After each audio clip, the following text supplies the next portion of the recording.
ಮುಂಚೆ ಎಲ್ಲ ನಾನು ಹೇಳ್ತಾ ಇರುವ 90 ದಶಕದ ತಂಡಗಳು ಒಂದು ಸಣ್ಣ ಟ್ರೋಫಿಗೋಸ್ಕರ ಹಗಲಿರುಳು ಆಡ್ತಾ ಇದ್ರು. ಓಕೆ. ಈಗ ಹಾಗಲ್ಲ. ಕ್ಯಾಶ್ ಎಷ್ಟಿತ್ತು? 2 ಲಕ್ಷ, 3 ಲಕ್ಷ, 5 ಲಕ್ಷ ಅಂತ ಆ ಥರದ ಮೇಲೆ ಪ್ಲೇಯರ್ಸ್ ಹೋಗ್ತಾ ಇದ್ದಾರೆ. ಓಕೆ. ಅದು ಎಲ್ಲಿ ಹೋಗ್ತದೆ ಅಂದರೆ ಪಾಪ ಅದರ ಒಂದು ಟೀಮನ್ನು ಕಟ್ಟುವಂಥವ್ರು ಇದ್ದಾರೆ, ಓನರ್ಸ್ ಅಂತ ಕರಿತವೆ. ಅವ್ರು ಭಾಳ ಕಷ್ಟಪಡ್ತಾರೆ. ಈಗ ಕಾಲ ಬದಲಾಗಿದೆ, ಕ್ರಿಕೆಟ್ ಕೂಡ ಒಂದು ಹಂತದಲ್ಲಿ ಹಾಳಾಗಿದೆ. ಆದ್ರೆ ನಾವು ಇದನ್ನು ಬಿಡಲಿಕ್ಕಿಲ್ಲ, ನಾವು ಹೋಗ್ತಾ ಇದ್ದೇವೆ. ಬಿಟ್ಟರೆ ಆಟಗಾರರು ಈಗ ಹೆಚ್ಚಿನ ಆಟಗಾರರು ಎಲ್ಲ ಅಂತ ಹೇಳೋದಿಲ್ಲ, ಕೆಲವೊಂದು ಆಟಗಾರರು ಕ್ರಿಕೆಟ್ ದುಡ್ಡಿನ ಹಿಂದೆ ಕ್ರಿಕೆಟ್ ಇದೆ ಹೋಗ್ತಾ ಇದ್ದಾರೆ. 90 ದಶಕದಿಂದ ಎಷ್ಟು ಯಾರೆಲ್ಲ ಆಡ್ತಾ ಇದ್ದಾರೆ ಅವ್ರ ರೆಕಾರ್ಡ್ಸ್ ಅಲ್ಲ ಅಪ್ ಟು 2005-10 ನಾನು ಅದನ್ನು ಕಂಟಿನ್ಯೂ ಕ್ಯಾರಿ ಫಾರ್ವರ್ಡ್ ಮಾಡ್ತಾ ಇದ್ದೇನೆ. ಇತ್ತೀಚಿನ ಹೊಸ ಹುಡುಗರು ಬಂದಾಗ ಅವ್ರ ರೆಕಾರ್ಡ್ಸ್ ಗೊತ್ತಿರುವುದಿಲ್ಲ. ಮುಂಚೆ ಆದ್ರೆ ಗೊತ್ತಾಗಿದೆ, ಯಾಕಂದ್ರೆ ಲಿಮಿಟೆಡ್ ಟೀಮ್ಸ್ ಇತ್ತು. 6 ಟೀಮ್ 10 ಟೀಮ್ ಮ್ಯಾಕ್ಸಿಮಮ್ 12 ಟೀಮ್. ಈಗೇನಾಗಿದೆ 30-40 ಟೀಮ್ ಆಗಿದೆ. ಇವತ್ತು ಈ ಟೀಮಲ್ಲಿ ಇದೆ, ನಾಳೆ ಇನ್ನೊಂದು ಟೀಮಲ್ಲಿ ಇರೋದೇ ಇಲ್ಲ. ರಾತ್ರಿ ಬೆಳಗಾಗೋದ್ರೊಳಗೆ ಟೀಮಲ್ಲೇ ಚೇಂಜ್ ಇರ್ತದೆ.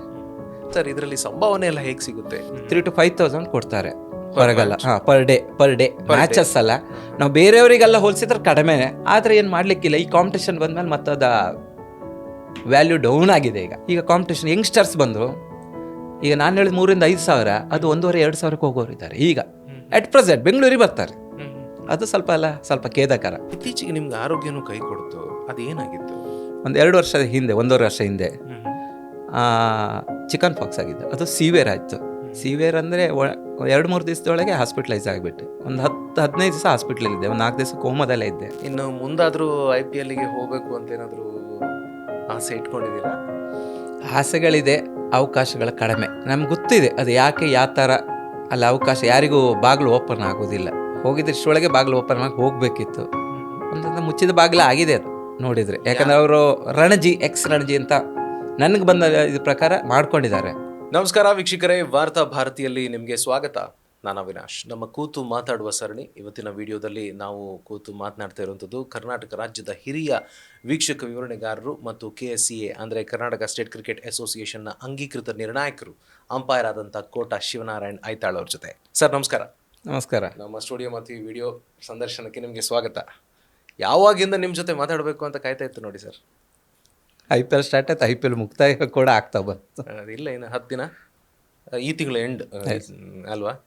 ಎಲ್ಲ ಫಾಲೋ ಮಾಡ್ತಿದ್ದೀರಾ ಪ್ರತಿ ಮ್ಯಾಚ್? ಇಲ್ಲ, ಕೆಲವೊಂದು ಕಾಣ್ತಾ ಇದೆ. ಯಾಕಂದ್ರೆ ನಾನೇ ಸ್ವಲ್ಪ ಬ್ಯುಸಿ ಇರ್ತಿದ್ದೆ ಕ್ರಿಕೆಟಿನ ಕಮೆಂಟ್ರಿಯಲ್ಲಿ. ವಾರಕ್ಕೊಂದ್ಸಲ ಬೆಂಗಳೂರು ಯೂಶ್ವಲಿ ಹೋಗ್ತಾ ಇದ್ದೆ. ಅದಕ್ಕೋಸ್ಕರ ಸ್ವಲ್ಪ ಕಡಿಮೆ. IPLನಲ್ಲಿ ಈ ವರ್ಷದ IPLನಲ್ಲಿ ನಿಮ್ಮ ಅಚ್ಚುಮೆಚ್ಚಿನ, ನಿಮ್ಮ ಹತ್ತಿರದ ಟೀಮ್ RCB ಬಿಟ್ಟು ಯಾವುದು? RR ಚಾನ್ಸ್ ಇದೆ, ನೋಡ್ಬೇಕಷ್ಟೇ. ಹೌದಾ? ಓಕೆ. ಒಳ್ಳೆ ಆಡ್ತಾ ಇದ್ದಾರೆ. ಸೂರ್ಯವಂಶಿ, ವೈಭವ್ ಸೂರ್ಯವಂಶಿ. ಹೌದೌದು, ಚೆನ್ನಾಗಿತ್ತು. ಅದೃಷ್ಟ ಬೇಕಷ್ಟೇ ಕ್ರಿಕೆಟಲ್ಲಿ, ಅಲ್ವಾ? ಸರ್, ಎಷ್ಟು ವರ್ಷ ಆಯಿತು ಈ ಕ್ಷೇತ್ರದಲ್ಲಿ ಕಾಮೆಂಟ್ರಿ ಮಾಡ್ತಾ? 36 ವರ್ಷ. 1990ರಲ್ಲಿ ಸ್ಟಾರ್ಟ್ ಮಾಡಿದೆ. ಆಗ ನನಗೆ 15 ವರ್ಷ ಅಷ್ಟೇ. ನೀವು ಸ್ಟಾರ್ಟ್ ಮಾಡಿದ್ದೆ ಕ್ರಿಕೆಟ್ ಕಾಮೆಂಟ್ರಿಯಿಂದ ಸ್ಟಾರ್ಟ್ ಮಾಡಿದ್ದೆ. ಯೂಶ್ವಲಿ ನಂಗೆ ಅನ್ಸೋದು ಈ ಥರದ ಕ್ಷೇತ್ರ ಎಲ್ಲ ಮನೆ ಪಕ್ಕದ ಒಂದು 30 ಯಾರ್ಡ್ಸ್ ಕ್ರಿಕೆಟ್ ಟೂರ್ನಮೆಂಟ್ನಲ್ಲಿ ಹೋಗಿ ನಾನೊಂದು ಮಾತಾಡ್ತೇನೆ ಅಂತ ಹೇಳಿ ಒಂದು ಮೈಕ್ ತೊಗೊಂಡು ಮಾತಾಡಿ ಹಾಗೆ ಶುರು ಆಯಿತು. ಹೇಗೆ ಆರಂಭ ಆಯಿತು? ಇಲ್ಲ, ನಮ್ಮದು ಮನೆ ಕೋಟ ಹೈಸ್ಕೂಲ್ ಹತ್ರ ಇತ್ತು, ವಿವೇಕ್ ಹೈಸ್ಕೂಲ್ ಹತ್ರ. ಅಲ್ಲೇ ಮ್ಯಾಚ್ಗಳೆಲ್ಲ ಆಗ್ತಾಯಿತ್ತು.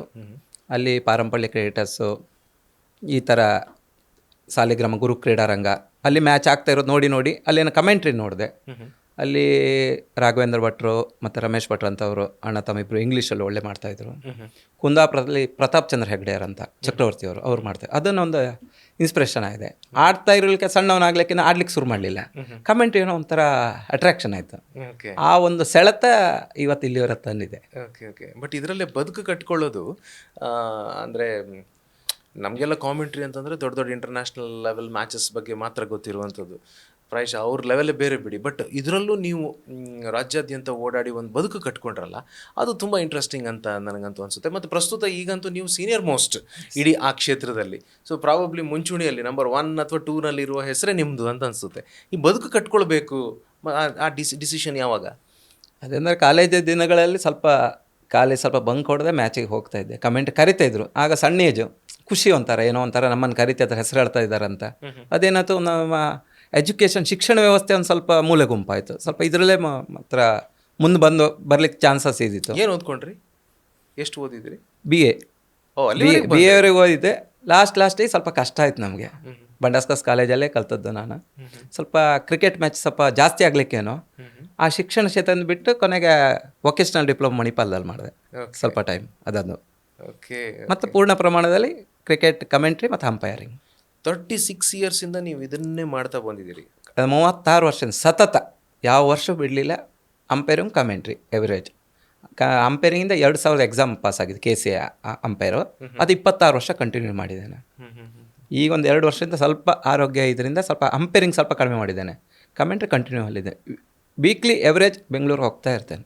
ಕರ್ನಾಟಕದ ಎಲ್ಲ ರಾಜ್ಯಗಳಿಗೆ ಓಡಾಡಿದ್ದೀರಾ? ಎವರೇಜ್ ಒಂದು 15 ರಾಜ್ಯಕ್ಕೆ 15 ಜಿಲ್ಲೆಗೆ ಹೋಗಿದ್ದೇನೆ ಕರ್ನಾಟಕದಲ್ಲಿ. ಅದು ಬಿಟ್ಟು ಬೇರೆ ದೇಶದ ಬೇರೆ ಯಾವ ರಾಜ್ಯಕ್ಕೆ? ದುಬೈ ಹೋಗಿದ್ದೇನೆ 2007ರಲ್ಲಿ. ಅದಾದ ಮೇಲೆ ಶ್ರೀಲಂಕಾ ಕೊಲಂಬೋದಲ್ಲಿ ಹೋಗಿದ್ದೇನೆ. ಒಂದು 2-3 ಅಪರ್ಚುನಿಟಿ ಇತ್ತೀಚೆಗೆ ಬಂದಿತ್ತು, ಮತ್ತು ಹೋಗ್ಲಿಕ್ಕೆ ಆಗಲಿಲ್ಲ. ಯಾಕಂದರೆ ಅಲ್ಲಿ ಮ್ಯಾಚ್ ಇಲ್ಲಿ ಮ್ಯಾಚ್ ಸೇಮ್ ಡೇಟ್ ಬರುತ್ತೆ. ಅದು ನಮ್ಮ ಫಸ್ಟ್ ಪ್ರಿಫರೆನ್ಸ್ ನಮ್ಮ ಊರಿನವರಿಗೆ. ಓಕೆ. ಸೊ ಅದಕ್ಕೆ ಹೋಗಲಿಲ್ಲ. ಈ 2 ದೇಶಕ್ಕೆ ಹೋಗಿ ಬಂದಿದ್ದೆ. ಓಕೆ. ಕನ್ನಡದಲ್ಲೇ ಕಾಮೆಂಟ್ರಿ ಮಾಡ್ತೀರಲ್ವ ಸರ್? ಕನ್ನಡದಲ್ಲೇ ಮುಂಚೆ 100% ಕನ್ನಡವೇ ನನ್ನ ವೀಕ್ಷಕರಲ್ಲಿದ್ದೆ. ಒಂದು ಇಂಗ್ಲೀಷ್ ಶಬ್ದನೂ ಬರ್ತಿರ್ಲಿಲ್ಲ ಮುಂಚೆ. ಬರ್ತಾ ಇಲ್ಲ, ಇತ್ತೀಚಿನ ದಿನಗಳಲ್ಲಿ ಬರ್ತಾ ಇದೆ. ಯಾಕಂದರೆ ಅರ್ಥ ಆಗ್ತಾ ಇಲ್ಲ ಕೆಲವು ಜನರಿಗೆ. ನಾವು ಗೂಟ ವಿಕೆಟಿಗೆ ಹೇಳ್ತೇವೆ, ಇದಕ್ಕೆ ಹುದ್ದರಿ, ಕೆಲವೊಂದು ವಿಚಾರಗಳು ಜಾರಿ ಅಂತಾರೆ ಸ್ಲಿಪ್ ವಿಭಾಗಕ್ಕೆ. ಕೆಲವೊಂದು ವಿಚಾರಗಳು ಕನ್ನಡ ಕೆಲವರೇ ಅರ್ಥ ಆಗೋದಿಲ್ಲ. ನಾನು ಧಾರವಾಡಕ್ಕೆ ಹೋದಾಗ ಗುರುತಿಸ್ತಾರೆ ಕೆಲವು ವರ್ಡ್ ಎಲ್ಲ. ನಮ್ಮದು ಇಲ್ಲಿ ಸ್ವಲ್ಪ ವೇಗದ ಕಮೆಂಟ್ರಿ ನನ್ನದು ಸ್ವಲ್ಪ. ಓಕೆ. ಆಗ ಕೆಲವರಿಗೆ ಅದನ್ನು ಕ್ಯಾಚ್ ಮಾಡಲಿಕ್ಕೆ ಕಷ್ಟ ಆಗ್ತಾ ಇದೆ. ಸೊ ಅದಕ್ಕೋಸ್ಕರ ಸ್ವಲ್ಪ ನಾವು ಚೇಂಜಸ್, ಈಗ ಜನ ಚೇಂಜ್ ಕೇಳುವಾಗ ನಾನು ಚೇಂಜ್ ಆಗಲೇಬೇಕು. ಆ ನಿಟ್ಟಿನಲ್ಲಿ ಸ್ವಲ್ಪ ನಾನು ವೈಖರಿ ಕೂಡ ಇತ್ತೀಚೆಗೆ ಸ್ವಲ್ಪ ಚೇಂಜ್ ಮಾಡ್ಕೊಂಡಿದ್ದೇನೆ. ಓಕೆ. ಓಕೆ. ಸೊ ಇಡೀ ಮ್ಯಾಚ್ ಇಡೀ ಕಾಮೆಂಟ್ರಿ ಮಾಡ್ತೀರೋ ಅಥವಾ ಮಧ್ಯದಲ್ಲಿ ಬ್ರೇಕ್? ಇಲ್ಲ, ಯೂಶ್ವಲಿ ನಾವು ಎರಡು ಜನ ಅಥವಾ 3 ಜನ ಇರ್ತೇವೆ. ಒಂದೊಂದು ಮ್ಯಾಚ್ ಮಾಡ್ತೇವೆ. ಈಗ ಎಲ್ಲ 6 ಓವರ್ 8 ಓವರಿಗೆ ಬಂದಿದೆ. ಒಂದು ಮ್ಯಾಚ್ ನಾವು, ಒಂದು ಮ್ಯಾಚ್ ಇನ್ನೊಬ್ರು, ಆ ಥರ ಚೇಂಜಸ್ ಮಾಡ್ತಾ ಇರ್ತೇವೆ. ಕೆಲಸ ಡೇ ಇರ್ತದೆ, ಕೆಲಸ ಡೇ ನೈಟ್ ಇರ್ತದೆ. 2 ಗಂಟೆ 3 ಗಂಟೆ ಆಗೋದು ಇರುತ್ತದೆ. ಕೆಲವೊಮ್ಮೆ ಬೆಳಗ್ಗೆ ಆಗೋದು ಇರ್ತದೆ. ಸ್ವಲ್ಪ ನಿದ್ದೆ ಆರೋಗ್ಯ ಸ್ವಲ್ಪ ಕಷ್ಟ ಆಗ್ತದೆ ಕಮೆಂಟ್ರಿ ಫೀಲ್ಡಲ್ಲಿದ್ದರೆ. ಓಕೆ. ಓಕೆ. ಸೊ ನನಗೆ ಕಾಮೆಂಟ್ರಿ ಅಂತ ಕೇಳಿದಾಗ ಅಥವಾ ಕ್ರಿಕೆಟ್ ಮ್ಯಾಚಸ್ ಲೆದರ್ ಅಲ್ಲ ಟೆನ್ನಿಸ್ ಬಾಲ್ ಮ್ಯಾಚಸ್ ಅಂತ ನೋಡಿದಾಗ ನಾವು ಒಂದು 25 ವರ್ಷಗಳ ಹಿಂದೆ ಹೋಗಬೇಕಾಗುತ್ತೆ. ಆಗ ಉಡುಪಿಯಲ್ಲಿ ನನಗೆ ನೆನಪಿದೆ, ಸನ್ನಿ ಕ್ರಿಕೆಟರ್ಸ್ ಅಂತ ಒಂದು ಟೀಮ್ ಇತ್ತಲ್ವ. ಕುಂದಾಪುರದಲ್ಲಿ ನೋಡಿದರೆ ಚಕ್ರವರ್ತಿ ಅಂತಿತ್ತು, ಟಾರ್ಪಡೋಸ್ ಅಂತಿತ್ತು. ಸೊ ಈ ಎಲ್ಲ ತಂಡಗಳ ಬಗ್ಗೆ ನೀವೇನಂತೀರಿ? ಅವ್ರನ್ನೆಲ್ಲ ಹತ್ತಿರದಿಂದ ಕಂಡವ್ರು ನೀವು ಈ ತಂಡ? ಯಾಕಂದರೆ ನಾನು ಆಡುವ ಕಮೆಂಟ್ರಿ ಬಂದಾಗ 90ರ ಇದರಲ್ಲಿ, ಆ ಟೈಮಲ್ಲಿ ಒಳ್ಳೆ ಇದರಲ್ಲಿ ಇದ್ದದ್ದು ಕುಂದಾಪುರದಲ್ಲಿ ಚಕ್ರವರ್ತಿ ಕುಂದಾಪುರ, ಟಾರ್ಪಡೋಸ್ ಕುಂದಾಪುರ, ಕರಾವಳಿ ಕುಂದಾಪುರ, ಪಯನೇರ್ ಕುಂದಾಪುರ, ಈ ರೀತಿ ತಂಡಗಳಿದ್ದರೆ. ಉಡುಪಿ ಕಡೆಯಲ್ಲಿ ಪ್ಯಾರಡೈಸ್ ಬನ್ನಂಜೆ ಅಂತ ಒಳ್ಳೆ ಇತ್ತು, ಬ್ಲೂ ಸ್ಟಾರ್ ಶಿರ್ವ ಇತ್ತು, ಸನ್ನಿ ಉಡುಪಿ ಇತ್ತು.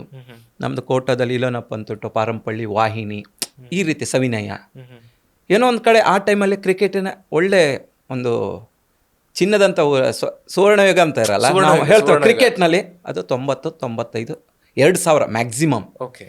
ಆಗ ಒಳ್ಳೆ ಪರಿಶುದ್ಧ ಕ್ರಿಕೆಟ್ ಇತ್ತು. ಓಕೆ. ಈಗ ಕ್ರಿಕೆಟ್ ಪರಿಶುದ್ಧ ಅಂದರೆ ಕ್ಲೀನ್, ಅದು ಮ್ಯಾಚಿಗೋಸ್ಕರ ಆಡ್ತಾ ಇದ್ರು, ಟ್ರೋಫಿಗೋಸ್ಕರ. ಈಗ ಕಾಲ ಬದಲಾಗಿದೆ. ಕ್ರಿಕೆಟ್ ಕೂಡ ಒಂದು ಹಂತದಲ್ಲಿ ಹಾಳಾಗಿದೆ. ಆದ್ರೆ ನಾವು ಇದನ್ನು ಬಿಡ್ಲಿಕ್ಕಿಲ್ಲ, ನಾವು ಹೋಗ್ತಾ ಇದ್ದೇವೆ. ಬಿಟ್ಟರೆ ಆಟಗಾರರು ಈಗ ಹೆಚ್ಚಿನ ಆಟಗಾರರು ಎಲ್ಲ ಅಂತ ಹೇಳೋದಿಲ್ಲ, ಕೆಲವೊಂದು ಆಟಗಾರರು ಕ್ರಿಕೆಟ್ ದುಡ್ಡಿನ ಹಿಂದೆ ಕ್ರಿಕೆಟ್ ಈಗ ಹೋಗ್ತಾ ಇದ್ದಾರೆ. ಅದು ತಪ್ಪು ನಾನು ಹೇಳೋದು. ಕೆಲವೊಂದು ಸಲ ನಾನೇ ಆಟಗಾರ ಡೈರೆಕ್ಟಾಗಿ ಹೇಳ್ತೇನೆ. ಯಾಕಂದರೆ ದುಡ್ಡು ಬೇಕು, ನಮಗೂ ಬೇಕು, ಎಲ್ಲರಿಗೂ ಬೇಕು. ಆದರೆ ಎಷ್ಟು ಬೇಕೋ ಅಷ್ಟೇ ಎಸೆನ್ಷಿಯಲ್, ಅದನ್ನು ಮಾತ್ರ ತಗೊಳ್ಳಿ.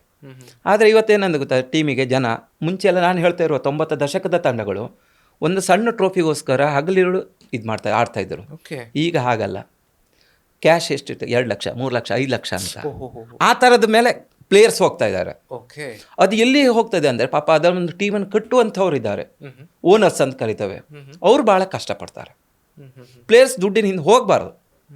ಕೆಲವೊಂದು ಪ್ಲೇಯರ್ಸ್, ಎಲ್ಲ ಅಂತ ಹೇಳೋದಿಲ್ಲ, ಕೆಲವೊಂದು ಪ್ಲೇಯರ್ಸ್ಗಳು. ಬಟ್ ಈ ಪ್ಲೇಯರ್ಸ್ ಅಂತ ಯಾರು ಇರ್ತಾರಲ್ವಾ, ಅವ್ರೆಲ್ಲ ಪ್ರೊಫೆಷನಲ್ ಕ್ರಿಕೆಟರ್ಸ್ ಆಗಿರ್ತಾರೋ, ಪ್ಯಾಷನೆಟ್ಲಿ ಕ್ರಿಕೆಟರ್ಸ್, ಅಥವಾ ಬೇರೆ ಉದ್ಯೋಗ ಮಾಡ್ಕೊಂಡಿರ್ತಾರೆ, ಕ್ರಿಕೆಟ್ ಬಗ್ಗೆ ಒಂದು ಹುಚ್ಚಿನಿಂದ ಬರ್ತಾರೆ. ಈಗಿನ ದಿನ ಸ್ವಲ್ಪ ಉದ್ಯೋಗ ಕಡಿಮೆ. ನಾನು ಹೇಳೋ 90 ದಶಕ 2010ವರೆಗೂ ಒಂದು ಉದ್ಯೋಗ ಇತ್ತು. ಬೆಂಗಳೂರು ಜೈ ಕರ್ನಾಟಕ ಅಂತ ಟೀಮ್ ಇತ್ತು. ಅವರಿಗೆಲ್ಲ ಒಂದು ಉದ್ಯೋಗ ಇತ್ತು ಮ್ಯಾಕ್ಸಿಮಮ್. ಆ ಥರದವರು ಅಥವಾ ನಮ್ಮ ಊರಿನವ್ರು ನಾನು ಹೇಳಿದ ಹಿಂದಿನ ಎಲ್ಲ ತಂಡಗಳಿಗೂ ಒಂದು ಉದ್ಯೋಗ ಇತ್ತಿದ್ದು, ಎರಡನೇದಾಗಿ ಆಪ್ಷನ್ ತಗೊಂಡಿದ್ರು. ಅದು ಈಗ ಹಾಗಲ್ಲ. ಹುಡುಗರಿಗೆ ಉದ್ಯೋಗ ಕಡಿಮೆ, ಕ್ರಿಕೆಟೇ ಜಾಸ್ತಿ. ಎಲ್ಲಿ ಮ್ಯಾಚ್ ಇತ್ತು ಅವ್ರು ರೆಡಿ, ಉದ್ಯೋಗದ ಬಗ್ಗೆ ಇಲ್ಲ. ಅದು ಅವ್ರ ಫ್ಯಾಮಿಲಿಯವರಿಗೆ ಕಷ್ಟ ಆಗ್ತದೆ. ಓಕೆ ಸರ್, ಈ ಚಕ್ರವರ್ತಿ, ಟಾರ್ಪಡೋಸ್, ಸನ್ನಿ ಮತ್ತು ಇತ್ಯಾದಿ ನೀವು 7-8 ಹೆಸರುಗಳನ್ನು ಹೇಳಿದ್ರಲ್ಲ, ಅದು ಆ ಭಾಗದಲ್ಲಿ, ದಕ್ಷಿಣ ಕನ್ನಡ ಭಾಗದಲ್ಲಿ ಒಂದು ಪಾಪ್ಯುಲರ್ ಟೀಮ್ ಅಂತ ಯಾವುದು ಇದ್ದಿರಲಿಲ್ವ, ಅಥವಾ ಜನಪ್ರಿಯ ಪ್ಲೇಯರ್ಸ್ಗಳು ಇದ್ದಾರೆ? ತುಂಬ ಜನ ಇದ್ದರು. ಅವರೆಲ್ಲ ಏನು ಮಾಡ್ತಾಯಿದ್ರು, ಒಂದು ಹಂತದಲ್ಲಿ ಕುಂದಾಪುರ ಟೀಮ್ ಉಡುಪಿ ಟೀಮಿಗೆ ಬಂದು ಆಡ್ತಾಯಿದ್ರು. ಪಡುಬಿದ್ರೆ ಫ್ರೆಂಡ್ಸ್ ಅಂತ ಇತ್ತು, ಅದು ಒಳ್ಳೆಯ ಟೀಮು. ವೀರಕೇಸರಿ ಅಂತ ಇತ್ತು, ಸುರತ್ಕಲ್ಲು. ಮೂಲ್ಕಿ ಟೀಮ್ ಇತ್ತು, ಮಂಗಳೂರು ಟೀಮ್ ಇತ್ತು. ಮಂಗಳೂರು ಪ್ಲೇಯರ್ಸ್ ಎಲ್ಲ ಬೇರೆ ತಂಡಕ್ಕೆ ಬಂದು ಆಡ್ತಾ ಇದ್ದಾರೆ. ಅಂದರೆ ಅವರಿಗೆ ಬೇರೆ ತಂಡದಲ್ಲಿ ಆಡಿದರೆ ಅವ್ರಿಗೆ ಪೇಮೆಂಟ್ ಕೊಡಬೇಕು? ಇಲ್ಲ, ಆ ಟೈಮಲ್ಲಿ ಯಾರೂ ಪೇಮೆಂಟ್ ಇದ್ದಿಲ್ಲ. ನಾನು ನೋಡಿದ ಮಟ್ಟಿಗೆ ಬಹುಶಃ 2010ವರೆಗೂ ಪೇಮೆಂಟ್ ವಿಚಾರಗಳಿಗೆ ಎಲ್ಲೂ ಇದಿಲ್ಲ. ಅದೊಂಥರ ಖುಷಿ, ಫ್ರೆಂಡ್ಸ್. ಇವತ್ತು ನೀವು ನಮ್ಮ ಟೀಮಿಗೆ ಬಂದು ಆಡಿ, ನಾವು ನಿಮ್ಮ ಟೀಮಿಗೆ ಇನ್ನೊಂದು ಊರಲ್ಲಿ ಬಂದು ಆಡ್ತೇವೆ, ಆ ಥರ. ಆ ಟೈಮಲ್ಲಿ ದುಡ್ಡು ಹೆಚ್ಚಿರಲಿಲ್ಲ, 2,000 3,000 ಟೂರ್ನಮೆಂಟ್ ವಿನ್ನರ್ಸಿಗೆ. ಇವತ್ತು ಎಲ್ಲಿವರೆಗೆ ಹೋಗಿದೆ ಅಂದರೆ 3 ಲಕ್ಷ 5 ಲಕ್ಷ 10 ಲಕ್ಷ 25 ಲಕ್ಷದವರೆಗೂ ಬಂದಿದೆ. ಅದು ಟೆನ್ನಿಸ್ ಬಾಲ್, ಹಾರ್ಡ್ಬಾಲ್ ಅಲ್ಲ. ಹಾರ್ಡ್ಬಾಲ್ ಬೇರೆ, ಅದು ಹಾರ್ಡ್ಬಾಲಲ್ಲಿ ಈಗ ಬೇರೆ ಬೇರೆ ಮ್ಯಾಚಸ್ ಆಗ್ತದೆ, ಅದು ಬೇರೆ. ಟೆನ್ನಿಸ್ ಬಾಲ್ ಈಗ 25 ಲಕ್ಷ ಬಂದಿದೆ ಈವರೆಗೆ 7 ಲಕ್ಷ 5 ಲಕ್ಷ ಜಾಸ್ತಿ ಟೂರ್ನಮೆಂಟ್, 10 ಲಕ್ಷವರೆಗೆ ಹೋಗಿದೆ ಈಗ. ಓಕೆ. ಹಿಂದೆ ಆರ್ಗನೈಸ್ ಆಗ್ತಿದ್ದಂತಹ ಆ ಭರ್ಜರಿ ಟೂರ್ನಮೆಂಟ್ಗಳು ಈಗಲೂ ಆಯೋಜನೆ ಆಗ್ತಾ ಇದೆಯಾ ಸರ್? ಟೂರ್ನಮೆಂಟ್ ಆಗ್ತಾ ಇದೆ, ಪ್ರೇಕ್ಷಕರು ಬರ್ತಾ ಇಲ್ಲ. ಯಾಕೆ? ಒಂದು ಬಗ್ಗೆ ಕ್ರಿಕೆಟಿನ ಸೆಳೆತ ಕಡಿಮೆ ಆಗಿದೆ ಅನ್ಬೋದು. ಯಾಕಂದರೆ ಮುಂಚೆ ಎಲ್ಲ ಆಗಿದ್ದಾರೆ, ನಿಮಗೆ ಕುಂದಾಪುರ ಗಾಂಧಿ ಮೈದಾನ ಇರ್ಬೋದು, ಉಡುಪಿ ಅಜ್ರಕಾಡು ಮೈದಾನ ಇರ್ಬೋದು, ಆ ಮೈದಾನದಲ್ಲಿ ಜನಸಂಖ್ಯೆ 10-15 ಸಾವಿರ. ಈಗ ಎಲ್ಲೋ ಒಂದು ಕಡೆಯಿಂದ ದಾವಣಗೆರೆಯಲ್ಲಿ ಮಾಡ್ತಾರೆ ಟೂರ್ನಮೆಂಟ್, ಅಲ್ಲಿ ಮಾತ್ರ ಸ್ವಲ್ಪ ಜನ ಆಗ್ತದೆ ಬಿಟ್ಟರೆ, ಇಲ್ಲ ಬೆಂಗಳೂರಲ್ಲಿ ಕೆಲವೊಂದು ಗ್ರೌಂಡಲ್ಲಿ ಬಿಟ್ಟರೆ ಜನಸಂಖ್ಯೆ ಭಾಳ ವಿರಳ. ಇಲ್ಲಿ ನಮ್ಮ ಮಂಗಳೂರಲ್ಲಿ ಅಂಡರ್ ಆರ್ಮಿಗೆ ಜನ ಬರ್ತಾರೆ, ನಮ್ಮಲ್ಲಿ ಓವರ್ ಆರ್ಮಿಗೆ ಜನ ಬರುವುದೇ ಇಲ್ಲ. ಇನ್ನೊಂದು ಇರ್ಬೋದು, ಯೂಟ್ಯೂಬ್ಗಳು ಲೈವ್ ಟೆಲಿಕಾಸ್ಟ್ಗಳು ಇದು ಇರ್ಬೋದು, ಅದನ್ನು ತಗೊಂಡು ಅದು ಬಂದ ಮೇಲೆ ಮನೆಯಲ್ಲೇ ಕೂತ್ ಮ್ಯಾಚ್ ನೋಡ್ತಾ ಇರ್ಬೋದು. ಆದರೆ ಮುಂಚಿನ ಸೆಳೆತ ಇಲ್ಲ, ಪ್ರೇಕ್ಷಕರಿಗೂ ಇಲ್ಲ, ಭಾಳ ಕಷ್ಟ. ಈಗ ಭಾಳ ದುಃಖದಿಂದ ಒಂದು ಪ್ರಶ್ನೆ ಕೇಳಬೇಕು ಸರ್. ಮುಂಚೆ ಎಲ್ಲ ಬಿಸಾಕ್ತಿದ್ದನ್ನು ನೋಡಿದ್ದೀನಿ ಬಾಲ್, ಬಟ್ ಈಗಲೂ ಅದಿದೆಯಾ? ಕಡಿಮೆ ಆಗಿದೆ. ಇಲ್ಲ, ಆದಷ್ಟು ಒಳ್ಳೆಯ ರೀತಿಯ ರೈಟ್ ಆರ್ಮ್ ರೌಂಡ್ ದ ವಿಕೆಟೇ ಬಾಲಿಂಗ್ ಹಾಕ್ತಾ ಇದ್ದಾರೆ. ಆ ಚೆಕ್ಕಿಂಗ್ ಕಡಿಮೆ ಮಾಡಿದ್ದಾರೆ. ಈಗ ಬೇರೆ ಕಡೆ ಎಲ್ಲ ಇರ್ಬೋದು, ನಮ್ಮ ಸೌತ್ ಕನ್ನಡ, ಉಡುಪಿ, ಬೆಂಗಳೂರೆಲ್ಲ ಒಳ್ಳೆಯ ರೀತಿ ಬೌಲಿಂಗ್. ಕ್ರಿಕೆಟಲ್ಲಿ ಸ್ವಲ್ಪ ಕಲ್ತಿದ್ದಾರೆ, ಫ್ಯಾಷನೇಟ್ ಮಾಡಿದ್ದಾರೆ. ಯಾಕಂದರೆ ಅದು ಓವರ್ ಸಂಖ್ಯೆ ರೆಡ್ಯೂಸ್ ಆಗಿದೆ. ಮುಂಚೆ ಎಲ್ಲ ನೇತಾಜಿ ಪರ್ಕಾಳ ಇವರೆಲ್ಲ ಆಡುವಾಗ 15-20 ಓವರ್ ಮ್ಯಾಚ್ ಮಾಡ್ತಾಯಿದ್ರು ಅವರು. ಓಕೆ, T20 ಆಗಲೇ ಇತ್ತು. ಹಾಂ, ಆ ಟೈಮಲ್ಲೇ ಇತ್ತು. ಕಾಯಂ 7-8 ವರ್ಷ ನೇತಾಜಿ ಅವರು 15 ಓವರ್ ಮ್ಯಾಚ್ ಮಾಡಿದ್ದಾರೆ. ಅಜ್ರಕಾಡು ಮೈದಾನ ತುಂಬ ಮ್ಯಾಚ್ ಆಗಿದೆ. ಆ ಟೈಮಲ್ಲಿ 20 ಓವರ್ ಮ್ಯಾಚ್ ಇತ್ತು. ಈಗ 10, 8, 6, 4, 3, 2, 1 5 lakh tournament. Final match 1 over match, semifinal match 2 over match. Time ಇಲ್ಲ ಜನರಿಗೆ, ಆರ್ಗನೈಸರ್ ಟೈಮ್ ಇಲ್ಲ. 2 ದಿವಸದಲ್ಲಿ ಮ್ಯಾಚ್ ಮುಗಿಬೇಕು ಅವನಿಗೆ. ಹೌದಾ? ದುಡ್ಡು ಬೇಕು ಅವನಿಗೆ ಅಷ್ಟೇ. ಈಗ ಇಲ್ಲಿ ತನಕ 3 ಓವರಿಗೆ ಮ್ಯಾಚ್ ಬಂದಿದೆ. 2-3 over match maximum state level match ಆಗ್ತಾ ಇದೆ. ಅದು ದುಃಖಕರ ವಿಚಾರ. 6-8 ಫಸ್ಟ್ ಇರ್ತದೆ, ಕೊನೆ ಟೈಮ್ ಇರುವುದಿಲ್ಲ ಅವನಿಗೆ. ಕೆಲಸ ಸತಿ ಈಗ ಪೊಲೀಸ್ ಟೈಮಿಗೆ ಇದು ಮಾಡ್ತಾರೆ, 3 ಗಂಟೆಲಿ ಕ್ಲೋಸ್ ಮಾಡಬೇಕು. ಆಗೇನು ಮಾಡ್ತಾರೆ, 2 ಓವರ್ 3 ಓವರ್ ಮ್ಯಾಚ್ ಮುಗಿಯಲೇಬೇಕು ಅವನಿಗೆ. ಆವತ್ತು ಸೋಮವಾರ ಹೋಗಲಿಕ್ಕೆ ಪ್ಲೇಯರ್ಸಿಗೆ ಆಗೋದಿಲ್ಲ. ಸರ್, ಇಷ್ಟು ಹೊತ್ತಿನ ನಿಮ್ಮ ಮಾತಿನಲ್ಲಿ ತುಂಬ ಬೇಸರನೇ ನನಗೆ ಕಾಣ್ತಿದೆ. ಅದನ್ನು ಮುಂಚಿನ ಕ್ರಿಕೆಟ್ ಈಗ ಇಲ್ಲಲ್ಲ ಅಂತ ಬೇಜಾರು ಅಷ್ಟೇ. ಮುಂಚೆ ನಾವು ಸಣ್ಣಕ್ಕಿರುವಾಗ, ನಾವು ಕಮೆಂಟ್ ಆರಂಭಿಸುವಾಗ, ಅದು ಅಂಪೈರ್ ಮಾಡುವಾಗ ಒಂದು ಏನೋ ಒಂಥರ ಕ್ರಿಕೆಟ್ ಬಗ್ಗೆ ಒಳ್ಳೆಯ ಇತ್ತು. ಈಗಿನ ಜನರಿಗೆ ಕ್ರಿಕೆಟಿನ ಬಗ್ಗೆ ಅಷ್ಟೇನು ಇಂಟ್ರೆಸ್ಟ್ ಇಲ್ಲ, ಆಡಬೇಕು ಅಷ್ಟು ಬಿಟ್ಟರೆ ಇದೊಂದು ನಮ್ಮ ತಂಡ, ನಮ್ಮೂರ ತಂಡ, ನಮ್ಮ ಇದು ಆ ಥರದ ಭಾವನೆಗಳು ಇಲ್ಲ, ಈಗ ಫೀಲಿಂಗ್ಸ್ ಇಲ್ಲ. ಸೊ ಇದು ಸ್ವಲ್ಪ ನಾನು ಡಿವೇಟಿಂಗ್ ಫ್ರಮ್ ದ ಟಾಪಿಕ್, ಈ ಥರದ ಕ್ರೇಜ್ ವಾಲಿಬಾಲ್ ಮ್ಯಾಚಸ್ಗಳಿಗೂ ಇತ್ತು ಸರ್ ಹಿಂದೆ. ಮುಂಚೆ ಇತ್ತು, ವಾಲಿಬಾಲ್ ಇತ್ತು, ಕಬಡ್ಡಿ ಇತ್ತು. ಅದು ಕಮೆಂಟ್ ಮಾಡಿದೆ ನಾನು. ಕಬಡ್ಡಿ ಮಾಡಿದ್ದೇನೆ, ವಾಲಿಬಾಲ್ ಮಾಡಿದ್ದೇನೆ. ಓಕೆ, ಅದು ಅಷ್ಟೇ. ಆದರೆ ಅಲ್ಲೂ ಕೂಡ ಇಂಪ್ರೂವ್ಮೆಂಟ್ ಆಗಿದೆ. ಮುಂಚೆಲ್ಲ ಕಬಡ್ಡಿಯಲ್ಲಿ ನೆಲದಲ್ಲಿ ಆಡಬೇಕಿತ್ತು, ಗಾಯ ಆಗ್ತಾಯಿದೆ. ಈಗ ಮ್ಯಾಟ್ ಬಂದಿದೆ, ಅಲ್ಲಿ ಇಂಪ್ರೂವ್ಮೆಂಟ್ ಆಗಿದೆ. ನಮ್ಮ ಟೆನ್ನಿಸ್ ಬಾಲ್ ಆಗಲಿ ಇದರಲ್ಲಿ ಅಷ್ಟು ಇಂಪ್ರೂವ್ಮೆಂಟ್ ಆಗಲಿಲ್ಲ. ಓಕೆ ಓಕೆ ಓಕೆ ಸರ್, ಈಗ ಕಾಮೆಂಟ್ರಿ ಬಗ್ಗೆ ಮಾತಾಡೋಣ. ವೈಯಕ್ತಿಕವಾಗಿ ನನಗೆ ಕಾಮೆಂಟೇಟರ್ಸ್ಗಳಂದರೆ ತುಂಬ ಇಷ್ಟ. ನಾನು ಕ್ರಿಕೆಟ್ ಮ್ಯಾಚ್ಗಳನ್ನು ಹೆಚ್ಚಾಗಿ ನೋಡೋದೇ ಕಾಮೆಂಟ್ರಿ ಕೇಳೋದಕ್ಕೋಸ್ಕರ. ನಿಜ ಹೇಳಬೇಕು ಅಂತಂದರೆ ಕಾಮೆಂಟ್ರಿ ಕೇಳಿನೇ ಸ್ವಲ್ಪ ಇಂಗ್ಲೀಷ್ ಭಾಷೆ ಮಾತಾಡುವ ಒಂದು ಕಾನ್ಫಿಡೆನ್ಸ್ ನನಗೆ ಬಂದಿದೆ ಅಂತ ಹೇಳ್ಬೋದು. ಟ್ರೂಲಿ ನನಗೆ ಕಾಮೆಂಟೇಟರ್ಸ್ಗಳೇ ತುಂಬ ಆಸಕ್ತಿ. ಮ್ಯಾಚ್ಗಿಂತನೂ ಕಾಮೆಂಟ್ರಿನೇ ನನಗೆ ಆಸಕ್ತಿ. ಅದರಲ್ಲಿ ರವಿಶಾಸ್ತ್ರಿ ಅಥವಾ ಸಂಜಯ್ ಮಾಂಜ್ರೇಕರ್, ಇತ್ತೀಚೆಗೆ EN ಬಿಷಪ್ ಆಗಿರ್ಬೋದು, ಟೋನಿ ಗ್ರೇಗ್, EN ಚಾಪಲ್ಸ್ ಎಲ್ಲ ಅದು ಬಿಡಿ, ಅವರೆಲ್ಲ ಲೆಜೆಂಡ್ರಿ. ಅವ್ರ ಬಗ್ಗೆ ಎಷ್ಟು ಹೇಳಿದ್ರು ಕಡಿಮೆನೆ. ಬಟ್ ಇತ್ತೀಚೆಗಂತೂ ದೀಪ್ದಾಸ್ ಗುಪ್ತಾ ಅಥವಾ ದಿನೇಶ್ ಕಾರ್ತಿಕ್ ಅಂತ, ಪಾರ್ಥಿವ್ ಪಟೇಲ್, ಇರ್ಫಾನ್ ಪಠಾಣ್ ಇವರೆಲ್ಲ ಮಾತಾಡೋದು ನೋಡಿದರೆ ಭಾರಿ ಖುಷಿಯಾಗುತ್ತೆ. ಅವ್ರ ಭಾಷೆನೂ ಅಷ್ಟೇ ಚೆನ್ನಾಗಿದೆ. ಸರ್, ಈ ಕಾಮೆಂಟ್ರಿ ಮಾಡೋದಕ್ಕೆ ಮುಖ್ಯವಾಗಿ ಬೇಕಿರೋದು ಏನು? ಭಾಷೆ ಹಿಡಿತ ಹೇಗೆ, ಎಷ್ಟು ಓದಬೇಕು, ಮತ್ತು ಪ್ರತಿ ಬಾಲ್ ಟು ಬಾಲ್ ಮತ್ತು ಅಲ್ಲಿಯ ಸನ್ನಿವೇಶಗಳನ್ನು ನೀವು ವಿವರಣೆ ಮಾಡುವಂಥ ರೀತಿ, ಇದೆಲ್ಲ ಹೇಗಿರಬೇಕು? ಈ ಚಾಕಚಕ್ಯತೆ ಏನು, ಅದನ್ನು ಕರಗತಗೊಳಿಸೋದು ಹೇಗೆ, ಇದ್ರ ಬಗ್ಗೆ ಏನಂತೀರಿ? ಇಲ್ಲ, ಮೇಯ್ನ್ ಭಾಷೆದಲ್ಲಿ ಹಿಡಿತಾ ಇರಲೇಬೇಕು. ನಮ್ಮ ಕನ್ನಡದಲ್ಲಿ ಮಾಡ್ತಾರೆ, ಕನ್ನಡದಲ್ಲಿ ಹಿಡಿತಾ ಇರಬೇಕು, ಉಚ್ಚಾರ ಸ್ಪಷ್ಟ ಇರಬೇಕು. ಮತ್ತು ಕ್ರಿಕೆಟ್ ಅಂದಮೇಲೆ ಅದರ ಪ್ಲೇಸ್ಮೆಂಟ್ಗಳು, field placement, covers, mid wicket. ಈಗಿನ ದಿನ ಇಲ್ಲ ಅಂದರೆ ಕವರ್ಸನ್ನು ಹೇಳ್ಕೋ ಅದು ಮಿಡ್ ವಿಕೆಟ್ ಆಗಿರುತ್ತೆ. ಆ ಥರ ಆ ಪ್ಲೇಸ್ಮೆಂಟ್ ಗೊತ್ತಿರಬೇಕು, ಪ್ಲೇಯರ್ಸ್ ಗೊತ್ತಿರಬೇಕು. ನಮ್ಮ ಟೆನ್ನಿಸ್ ಬಾಲಲ್ಲಿ ಏನಾಗಿದೆ ಅಂದರೆ ಹೆಚ್ಚು ಕಮ್ಮಿ ಒಂದು 10-15 ವರ್ಷದಿಂದ ಆಡ್ಕೊಂಬರ್ತಾರೆ, ಅವ್ರ ಹೆಸರು ಗೊತ್ತಿರುತ್ತೆ. ಹೊಸ ಮಕ್ಕಳು ಮಾತ್ರ ಜನ್ರೇಷನ್ ಚೇಂಜಸ್ ಬಿಟ್ಟರೆ ಆ ಹೆಸರು ಗೊತ್ತಿರಬೇಕು. ಆಗ ಏನಾಗುತ್ತೆ, ನಮ್ಮ ಕಮೆಂಟ್ರಿ ಕೇಳಿದ್ರೆ ಖುಷಿ ಆಗ್ತದೆ. ನಾವು ಇಂಥವ್ರು ಬಂದಿದ್ದಾರೆ, ಇಂಥವ್ರು ಬ್ಯಾಟಿಂಗ್ ಮಾಡಿ, ಇಂಥ ಫೀಲ್ಡಿಂಗ್ ಮಾಡ್ತಾರೆ ಅಂದಾಗ, ಅಥವಾ ಅವ್ನು ರೆಕಾರ್ಡ್ಸ್ ಹೇಳಬೇಕು. ಈಗಿನ ಹುಡುಗ ರೆಕಾರ್ಡ್ಸ್ ಯಾರಿಗೆ ಗೊತ್ತೇ ಇಲ್ಲ. ಈಗೇನೈತೆ, ಲೈವಲ್ಲಿ ಬರ್ತದೆ, ಯೂಟ್ಯೂಬ್ ಬರ್ತದೆ ಅಂದ್ಬಿಟ್ರೆ, ಈಗ ಕಮೆಂಟ್ರಿ ಆಗಿದ್ದಾರೆ ಬಿಟ್ಟರೆ ಆ ಹಿಂದಿನ ಕಮೆಂಟ್ರೇಟರ್ ಹೆಚ್ಚಾಗಿ ಅದು ರೆಕಾರ್ಡ್ಸ್ ಹೇಳ್ತಾ ಇದ್ರು. ಒಬ್ಬ ಆಡ್ತಾ ಇದ್ದಾನಂದರೆ ತೆಂಡೂಲ್ಕರ್ ನಾವು ಎಲ್ಲಿಂದ ಆಡ್ತಾ ಇದ್ದ, ಯಾವ ಟೂರ್ನಮೆಂಟ್ ಆಡ್ದ, ಅದನ್ನೆಲ್ಲ ಹೇಳ್ತಾರೆ. ಈಗ ನಾನಿದ್ದಾಗ ನನಗೆ ಒಂದು ಹಂತದಲ್ಲಿ ನನಗೆ ಹೆಸರು ಬಂದದ್ದು ಅದೇ. ಯಾಕಂದ್ರೆ ನಾವು 90 ದಶಕದಿಂದ ಎಷ್ಟು ಯಾರೆಲ್ಲ ಆಡ್ತಾ ಇದ್ದಾರೆ ಅವ್ರದ್ದು ರೆಕಾರ್ಡ್ಸ್ ಅಲ್ಲ, ಅಪ್ ಟು 2005-10ವರೆಗೂ ನಾನು ಅದನ್ನು ಕಂಟಿನ್ಯೂ ಕ್ಯಾರಿ ಫಾರ್ವರ್ಡ್ ಮಾಡ್ತಾ ಇದ್ದೇನೆ. ಇತ್ತೀಚಿನ ಹೊಸ ಹುಡುಗರು ಬಂದಾಗ ಅವ್ರ ರೆಕಾರ್ಡ್ಸೇ ಗೊತ್ತಿರುವುದಿಲ್ಲ. ಮುಂಚೆ ಆದ್ರೆ ಗೊತ್ತಾಗಿದೆ, ಯಾಕಂದ್ರೆ ಲಿಮಿಟೆಡ್ ಟೀಮ್ಸ್ ಇತ್ತು. 6 ಟೀಮ್ 10 ಟೀಮ್ ಮ್ಯಾಕ್ಸಿಮಮ್ 12 ಟೀಮ್. ಈಗೇನಾಗಿದೆ 30-40 ಟೀಮ್ ಆಗಿದೆ. ಇವತ್ತು ಈ ಟೀಮಲ್ಲಿ ಇದೆ, ನಾಳೆ ಇನ್ನೊಂದು ಟೀಮಲ್ಲಿ ಇರೋದೇ ಇಲ್ಲ. ಅದೊಂದು ದೊಡ್ಡ ಬೇಸರ ಸಂಗತಿ. ಬೆಳಿಗ್ಗೆ ರಾತ್ರಿ ಬೆಳಗಾಗೋದ್ರೊಳಗೆ ಟೀಮಲ್ಲೇ ಚೇಂಜ್ ಇರ್ತದೆ. ನಮ್ಮ ಅಪೋಸಿಟನ್ನು ಆಡ್ತಾರೆ ಕೆಲವೊಂದು ಪ್ಲೇಯರ್ಸ್ಗಳು. ಅದೆಲ್ಲ ಸ್ವಲ್ಪ ಕ್ರಿಕೆಟಿನ ಒಂದು ರಣಾತ್ಮಕ ಅಂಶ. ಓಕೆ. ಆಮೇಲೆ ಈ ಕಾಮೆಂಟ್ರಿಯಲ್ಲೂ ಕೂಡ ಜನ ಮೋಸ್ಟ್ಲಿ ಜಡ್ಜ್ ಮಾಡ್ತಾರೆ ಅಂತ ಅನ್ಸುತ್ತೆ ನನಗೆ. ಗ್ಯಾರಂಟಿ ಇದು ಏನಪ್ಪ ಅಂತ, ಅದು ಸಖತ್ತಾಗಿ ಮಾಡ್ತಾರಲ್ಲ ಅಂತ. ಸೊ ಈ ಕಾಮೆಂಟ್ರಿ ಬದುಕಲ್ಲಿ ಒಂದು ಕಹಿ ಘಟನೆ ಏನಾದರೂ ಹೇಳಿ ನೋಡೋಣ. ಕೈದ ಅಂಥದ್ದೇನಾಗಲಿಲ್ಲ, ಯಾಕಂದರೆ ನಾನು ಹೋದಲ್ಲೆಲ್ಲ ನನಗೆ ಒಳ್ಳೆ ರೆಸ್ಪಾನ್ಸ್ ಸಿಕ್ಕಿದೆ. ಅಫ್ಕೋರ್ಸ್ ಅಂದರೆ ನಿಮ್ಮನ್ನು ಮಿನುಗುತ್ತಾರೆ ಅಂತ ಒಂದು ಕಡೆಯಲ್ಲಿ ಬರ್ದಿದ್ದನ್ನು ನಾನು ನೋಡಿದ್ದೀನಿ, ಆದರೂ ಒಂದು ಇರುತ್ತಲ್ಲ ಅಂತ ಕೇಳಿದೆ ಅಷ್ಟೇ. ಅಂಥದ್ದೇನಾಗಲಿಲ್ಲ ನನಗೆ. ಈ ಕಮೆಂಟ್ರಿ ಫೀಲ್ಡಿಗೆ ಹೋದಾಗ ಸ್ವಲ್ಪ ಆರೋಗ್ಯ ಹದಗೆಟ್ಟಾಗಿತ್ತು ಬಿಟ್ಟರೆ, ಏನು ಕಂಟಿನ್ಯೂಸ್ ನಾನು ಟ್ರಾವೆಲಿಂಗ್ ಮಾಡಲೇಬೇಕು. ವಾರ ಅಂದರೆ ಹೆಚ್ಚು ಕಮ್ಮಿ ಬೆಂಗಳೂರು ತುಮಕೂರು ಈ ಥರ. ಈ ಒಂದು 6 ತಿಂಗಳಿತ್ತಲ್ಲ, ನಾವು ಯಕ್ಷಗಾನದವ್ರು ಒಂದೇ ಥರ. ಅವರು ರಾತ್ರಿ ನಿಂತೆ ಬಿಡ್ತಾರೆ, ನಾವು ರಾತ್ರಿ ನಿಂತೆ ಬಿಡ್ತೇವೆ. ಟ್ರಾವೆಲಿಂಗ್ ನಮ್ಗೆ ಜಾಸ್ತಿ. ಯಾಕೆ ನಾನಿರೋದು ಕೋಟ ಕುಂದಾಪುರ, 450 ಕಿಲೋಮೀಟರ್ ಬೆಂಗಳೂರಿಗೆ ಹೋಗಲೇಬೇಕು. ಬೆಳಿಗ್ಗೆ ಅಲ್ಲಿ ಮ್ಯಾಚ್ ಇರ್ತದೆ. ಡೇ ಮ್ಯಾಚಸ್ ಹೋಗಕ್ಕೆ 6 ಗಂಟೆ ಮುಗಿಯುತ್ತೆ. ನೈಟ್ ಮ್ಯಾಚ್ ಬೆಳಿಗ್ಗೆ 3 ಗಂಟೆ, ಪುನಃ 3 ದಿವಸ ಇರುತ್ತದು. ಅಂಥ ಮೂಮೆಂಟಲ್ಲಿ ಸ್ವಲ್ಪ ಆರೋಗ್ಯ ಹದಗೆಟ್ಟಿದ್ದು ಇದೆ ಬಿಟ್ಟರೆ ಮತ್ತೇನು ಅಂಥದ್ದೇನು ಪ್ರಾಬ್ಲಮ್ ಆಗಿಲ್ಲ. Okay, perfect. ಸೊ ಇಲ್ಲಿ ತನಕ ನೀವು ಈಗ ಕಾಮೆಂಟ್ರಿ ಮಾಡಿರೋ ಮ್ಯಾಚಸ್ಗಳು ಎಷ್ಟಾಗಿರ್ಬೋದು? 36 ವರ್ಷ, ಲೆಕ್ಕ ಇಲ್ಲ.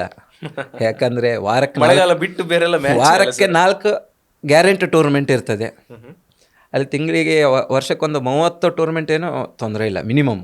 ಓಕೆ, ಜಾಸ್ತಿ ಕೆಲವಾಗ 1000 ಗಟ್ಟಲೆ ಆಗಿದೆ, ಲೆಕ್ಕಕ್ಕಿಲ್ಲ.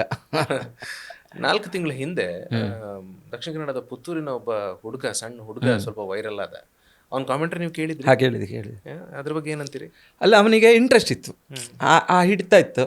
ಅದಕ್ಕೋಸ್ಕರ ಅವ ಇನ್ನು ಹೇಳಿದರೆ ಒಳ್ಳೆ ಕಮೆಂಟೇಟರ್ ಆಗ್ಬೋದು.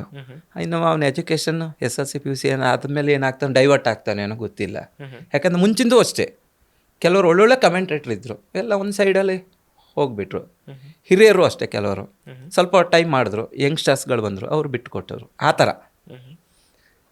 ಸೊ ಅದು ಏನೇ ಬಂದರು, ಎಂಥ ಸವಾಲುಗಳು ಬಂದರು, ಎದೆಗೊಟ್ಟು ನಿಂತಿದ್ದು ಪ್ರಾಯಶಃ ನೀವು ಒಬ್ಬರೇ. ಮ್ಯಾಕ್ಸಿಮಮ್ ನಾನಿದ್ದೇನೆ, ಕೆಲವರು ಇನ್ನೊಂದು 2-3 ಜನ ಇದ್ದಾರೆ. ನನ್ನ 36 ವರ್ಷ ನಾನೇ ಇದರಲ್ಲಿ ಇದ್ದೇನೆ. ನಾವು ಯಾವುದೇ ಇದಕ್ಕಿಲ್ಲ. ಇನ್ನೊಂದು 1-2 ವರ್ಷ ಕಂಟಿನ್ಯೂ ಮಾಡಬೇಕಂತ ಇಚ್ಛೆ ಇದೆ. ಯಾಕಂದರೆ ಆರೋಗ್ಯ ಅಂದರೆ ನಾವು ಟ್ರಾವೆಲಿಂಗ್ ಇತ್ತಲ್ಲ, ಅದು ಸ್ವಲ್ಪ ಕಷ್ಟ ಆಗುತ್ತೆ. ಇತ್ತೀಚೆಗೆ ನಿಮ್ಗೆ ಆರೋಗ್ಯನೂ ಕೈ ಕೊಡ್ತು, ಅದೇನಾಗಿತ್ತು? ಒಂದು 2 ವರ್ಷದ ಹಿಂದೆ, 1.5 ವರ್ಷ ಹಿಂದೆ ಚಿಕನ್ ಫಾಕ್ಸ್ ಆಗಿದ್ದು. ಅದು ಸಿವಿಯರ್ ಆಯಿತು. ಸಿವಿಯರ್ ಅಂದರೆ 2-3 ದಿವಸದೊಳಗೆ ಹಾಸ್ಪಿಟ್ಲೈಸ್ ಆಗಿಬಿಟ್ಟೆ. ಒಂದು 10-15 ದಿವಸ ಹಾಸ್ಪಿಟ್ಲಲ್ಲಿದ್ದೆ. ಒಂದು 4 ದಿವಸ ಕೋಮದಲ್ಲೇ ಇದ್ದೆ. ನಮ್ಮ ಅಪರ್ಣ ಮೇಡಮ್ ಹೋದ ಟೈಮಲ್ಲೇ ನಾನು ಹಾಸ್ಪಿಟ್ಲಲ್ಲಿದ್ದೆ. ಅಪರ್ಣ ಅಂದರೆ ನಿರೂಪಕ್ಕೆ ಅದೇ ಟೈಮಲ್ಲೇ ನಾನು ಹಾಸ್ಪಿಟ್ಲಲ್ಲಿದ್ದೆ. ನಾನು ಅದೇ ಟೈಮ್ ಕೋಮದಲ್ಲೇ ಇದ್ದೆ. ನಂಗೆ ಕೊನೆಗೆ ಗೊತ್ತಾಯಿತು. ಅದು ಅದೇ ನಮ್ಮ ಟ್ರಾವೆಲಿಂಗು, ನಾವು ಕೆಲವು ತಿರುಗುವಾಗ ಹೋಗ್ತಾ ಇರ್ತೇವೆ, ಸ್ವಲ್ಪ ನೀರೆಲ್ಲ ಕುಡಿಯೋದು ಕಡಿಮೆ, ಟ್ರಾವೆಲ್ ನಿದ್ದೆ ಇಲ್ಲ. ಈಗ ಏಜ್ ಆಗಿದೆ ನನಗೆ. ಅದು ಆಗುವಾಗ 50 ವರ್ಷ. ನಿಮ್ಗೆ ಏಜ್ ಆಗಿದೆ ಅಂತ ಗೊತ್ತೇ ಆಗಲ್ಲ ಸರ್. ಐ ಥಿಂಕ್ ನೀವು 52 36 ವರ್ಷ, ಒಂದು 15ರಿಂದ ಶುರು ಮಾಡಿದ್ದು ನಾನು. ಬಿಕಾಸ್ ಕ್ರೀಡಾ ಕ್ಷೇತ್ರದಲ್ಲಿ ಇರುವವರಿಗೆ ಅವ್ರಿಗೆ ಏಜ್ ಗೊತ್ತಾಗಲ್ಲ ಅಂತ ಅನ್ಸುತ್ತೆ. ನಾನು ಎಷ್ಟೊಂದು ಜನರು ನೋಡಿದ್ದೇನೆ ಸರ್, ಬಾಡಿ ಬಿಲ್ಡಿಂಗ್ ಮಾಡುವವರು, ಅಥವಾ ಶಟಲ್ ಬ್ಯಾಡ್ಮಿಂಟನ್ ಆಟ ಆಡುವವರು, ಕ್ರಿಕೆಟ್ ಆಡುವವರು, ಅಥವಾ ಗ್ರೌಂಡಲ್ಲಿ ಇರೋರು, ಫೀಲ್ಡಲ್ಲಿ ಇರೋರು, ಕೆಲಸ ಮಾಡೋರು, ಅಥವಾ ಪರಿಸರದ ಜೊತೆ. ನಾವೊಂದು 25-30 ವರ್ಷದವರೆಗೆ ಕ್ರಿಕೆಟ್ ಆಡಿದ್ದೆ ನಾನೇ. ನಮ್ಮದೇ ಟೀಮ್ ಇತ್ತು ಕೋಟದಲ್ಲಿ, ಇಲೋನಪ್ಪ ಅಂತ. ಆ ಟೀಮ್ ಆಡಿದೆ. ಅದಾದಮೇಲೆ ನಾನು ಈ ಫೀಲ್ಡಿಗೆ ಬಂದಮೇಲೆ ಒಂದು ಲೆಕ್ಕದಲ್ಲಿ ಸ್ವಲ್ಪ ನಮ್ಮ ವ್ಯಾಯಾಮ ಕಡಿಮೆ ಆಗಿದೆ, ಫಿಟ್ನೆಸ್. ಯಾಕಂದರೆ ಕೂತ್ಕೊಳ್ಳೋದು, ಬೆಳಗಿನ ಸಂಜೆವರೆಗೂ ಕೂತ್ಕೊಳ್ಳೋದು, ಬೇರೆ ಎಂಥ ಕೆಲಸ ಇಲ್ಲ. ಅಥವಾ ಹಂಪೈರ್ಗೆ ನಿಂತ್ಕೊಳ್ಳೋದು, 2 ಕೆಲಸ. ಮುಂಚೆ ಆಡುವಾಗ ಸ್ವಲ್ಪ ಓಡಾಟ ಎಲ್ಲ ಇತ್ತು, ಈಗ ಸ್ವಲ್ಪ ಓಡಾಟ ಕಡಿಮೆ ಆಗಿದೆ. ಗೋಯಿಂಗ್ ಫರ್ದರ್ ಇನ್ ಕ್ರಿಕೆಟಲ್ಲಿ ಸರ್, ಕಾಮೆಂಟ್ರಿ ಕ್ಷೇತ್ರದಲ್ಲಿ ನಾನು ಕೂಡ ಒಬ್ಬ ಒಳ್ಳೆ ಕಾಮೆಂಟೇಟರ್ ಆಗಬೇಕು ಅಂತ ಆ ಥರ ಕನ್ಸಿಟ್ಕೊಂಡು ಬರೋರು ಹುಡುಗರು ಯಾರಾದರೂ ಇದ್ದಾರಾ, ಅಥವಾ ಆ ಆಪರ್ಚುನಿಟಿ ಮುಂದೆ ಇದೆ ಅಂತ ನಿಮ್ಗೆ ಅನ್ಸುತ್ತೆ? ಆಪರ್ಚುನಿಟಿ ಇದೆ, ಆದರೆ ಅಷ್ಟೇ ಕಾಂಪಿಟೇಷನ್ ಇದೆ. ಈಗ ನಾವು ಮಾಡುವಾಗ ಹೆಚ್ಚು ಕಮ್ಮಿ ಒಂದು 5-10 ಜನ ಕಮೆಂಟೇಟರ್ ಇದ್ದಿರ್ಬೋದು ನಮ್ಮ ಇದರಲ್ಲಿ, ಉಡುಪಿ ಡಿಸ್ಟಿಕಲ್ಲಿ ಅಥವಾ ನಮ್ಮ ಮಂಗಳೂರಲ್ಲೂ ಕೂಡ. ಈಗ ಹೆಚ್ಚು ಕಮ್ಮಿ 150-200 ಜನ ಇದ್ದಾರೆ ನಮ್ಮ ಕಮೆಂಟೇಟರ್. ಹೌದಾ? ಹಾಂ. ಆದರೆ ಅಲ್ಟಿಮೇಟ್ಲಿ ಸರ್ವೈವ್ ಆಗೋದು ಸರ್ವೈವಲ್ ಆಫ್ ದ ಫಿಟ್ಟೆಸ್ಟ್. ಅಂದರೆ ಒಳ್ಳೆಯವ್ರು ಮಾತ್ರ ಸರ್ವೈವ್ ಆಗ್ತಾರೆ ಅಂತ ಗ್ಯಾರಂಟಿ. ನಿಮ್ದು ವಾಕ್ಚಾತುರ್ಯ ಇರಬೇಕು ನಿಮಗೆ. ಹೌದು.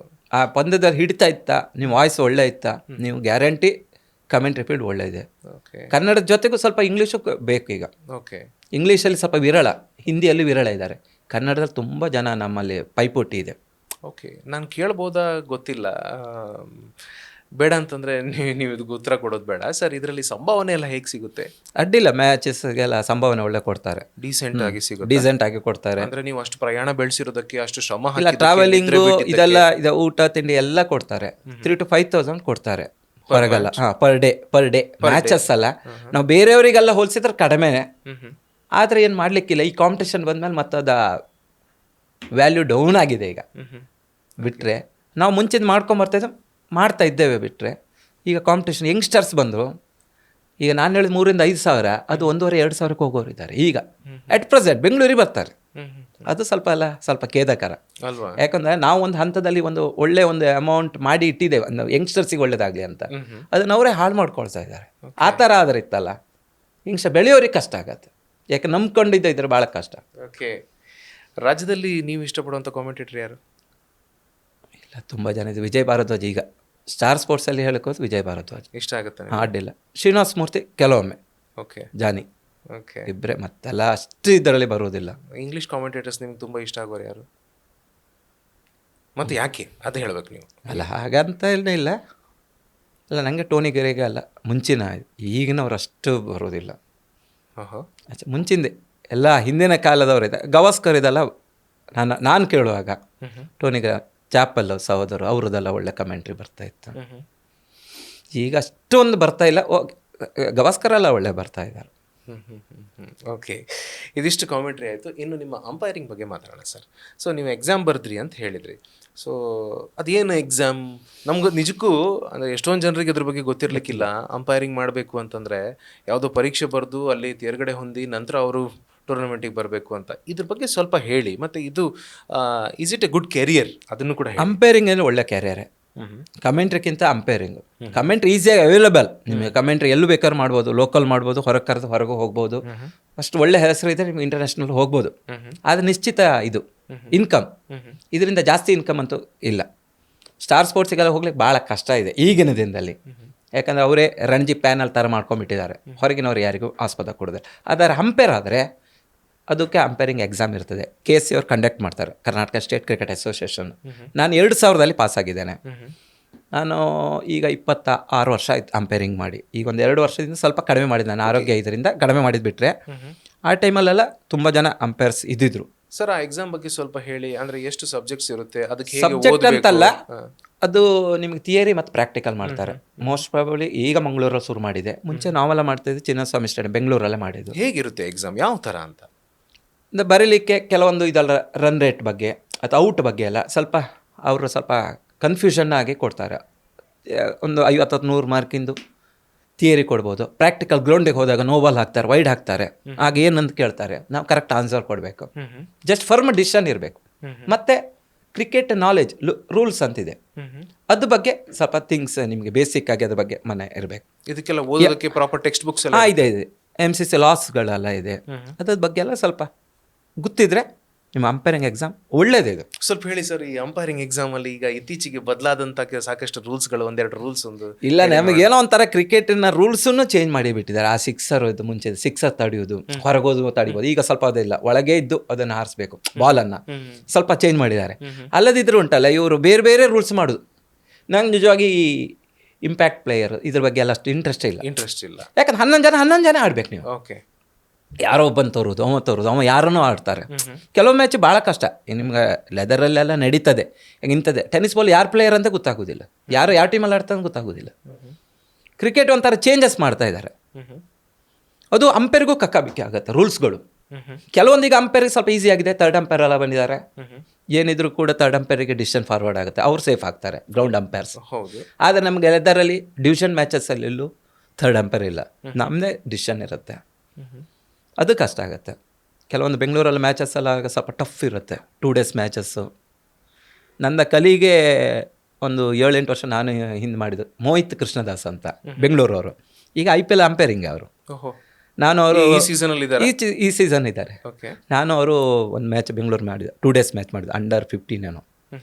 ಒಳ್ಳೆ ಕಲಿಗು. ಅವ್ರಿಗೆ IPL ಅಲ್ಲಿ ಇದ್ದಾರೆ. ಏನಕ್ಕೂ ಅದೃಷ್ಟ ಬೇಕು ನಿಮಗೆ, ನಿಜನಾ? ಅಂಪೈರ್ ಎಕ್ಸಾಮ್ ಬೇಕು. ಮತ್ತೆ ಎಕ್ಸಾಮ್ ಇದೆ, KC. ಸರ್ ಪ್ರಾಯಶಃ ನೀವು IPL ನಲ್ಲಿ ಅಂಪೈರ್ ಆಗಬಹುದಾದಂಥ ಎಲ್ಲ ಸಾಧ್ಯತೆಗಳಿತ್ತು ಏನು ಅಂತ ನಂಗೆ ಅನ್ಸುತ್ತೆ.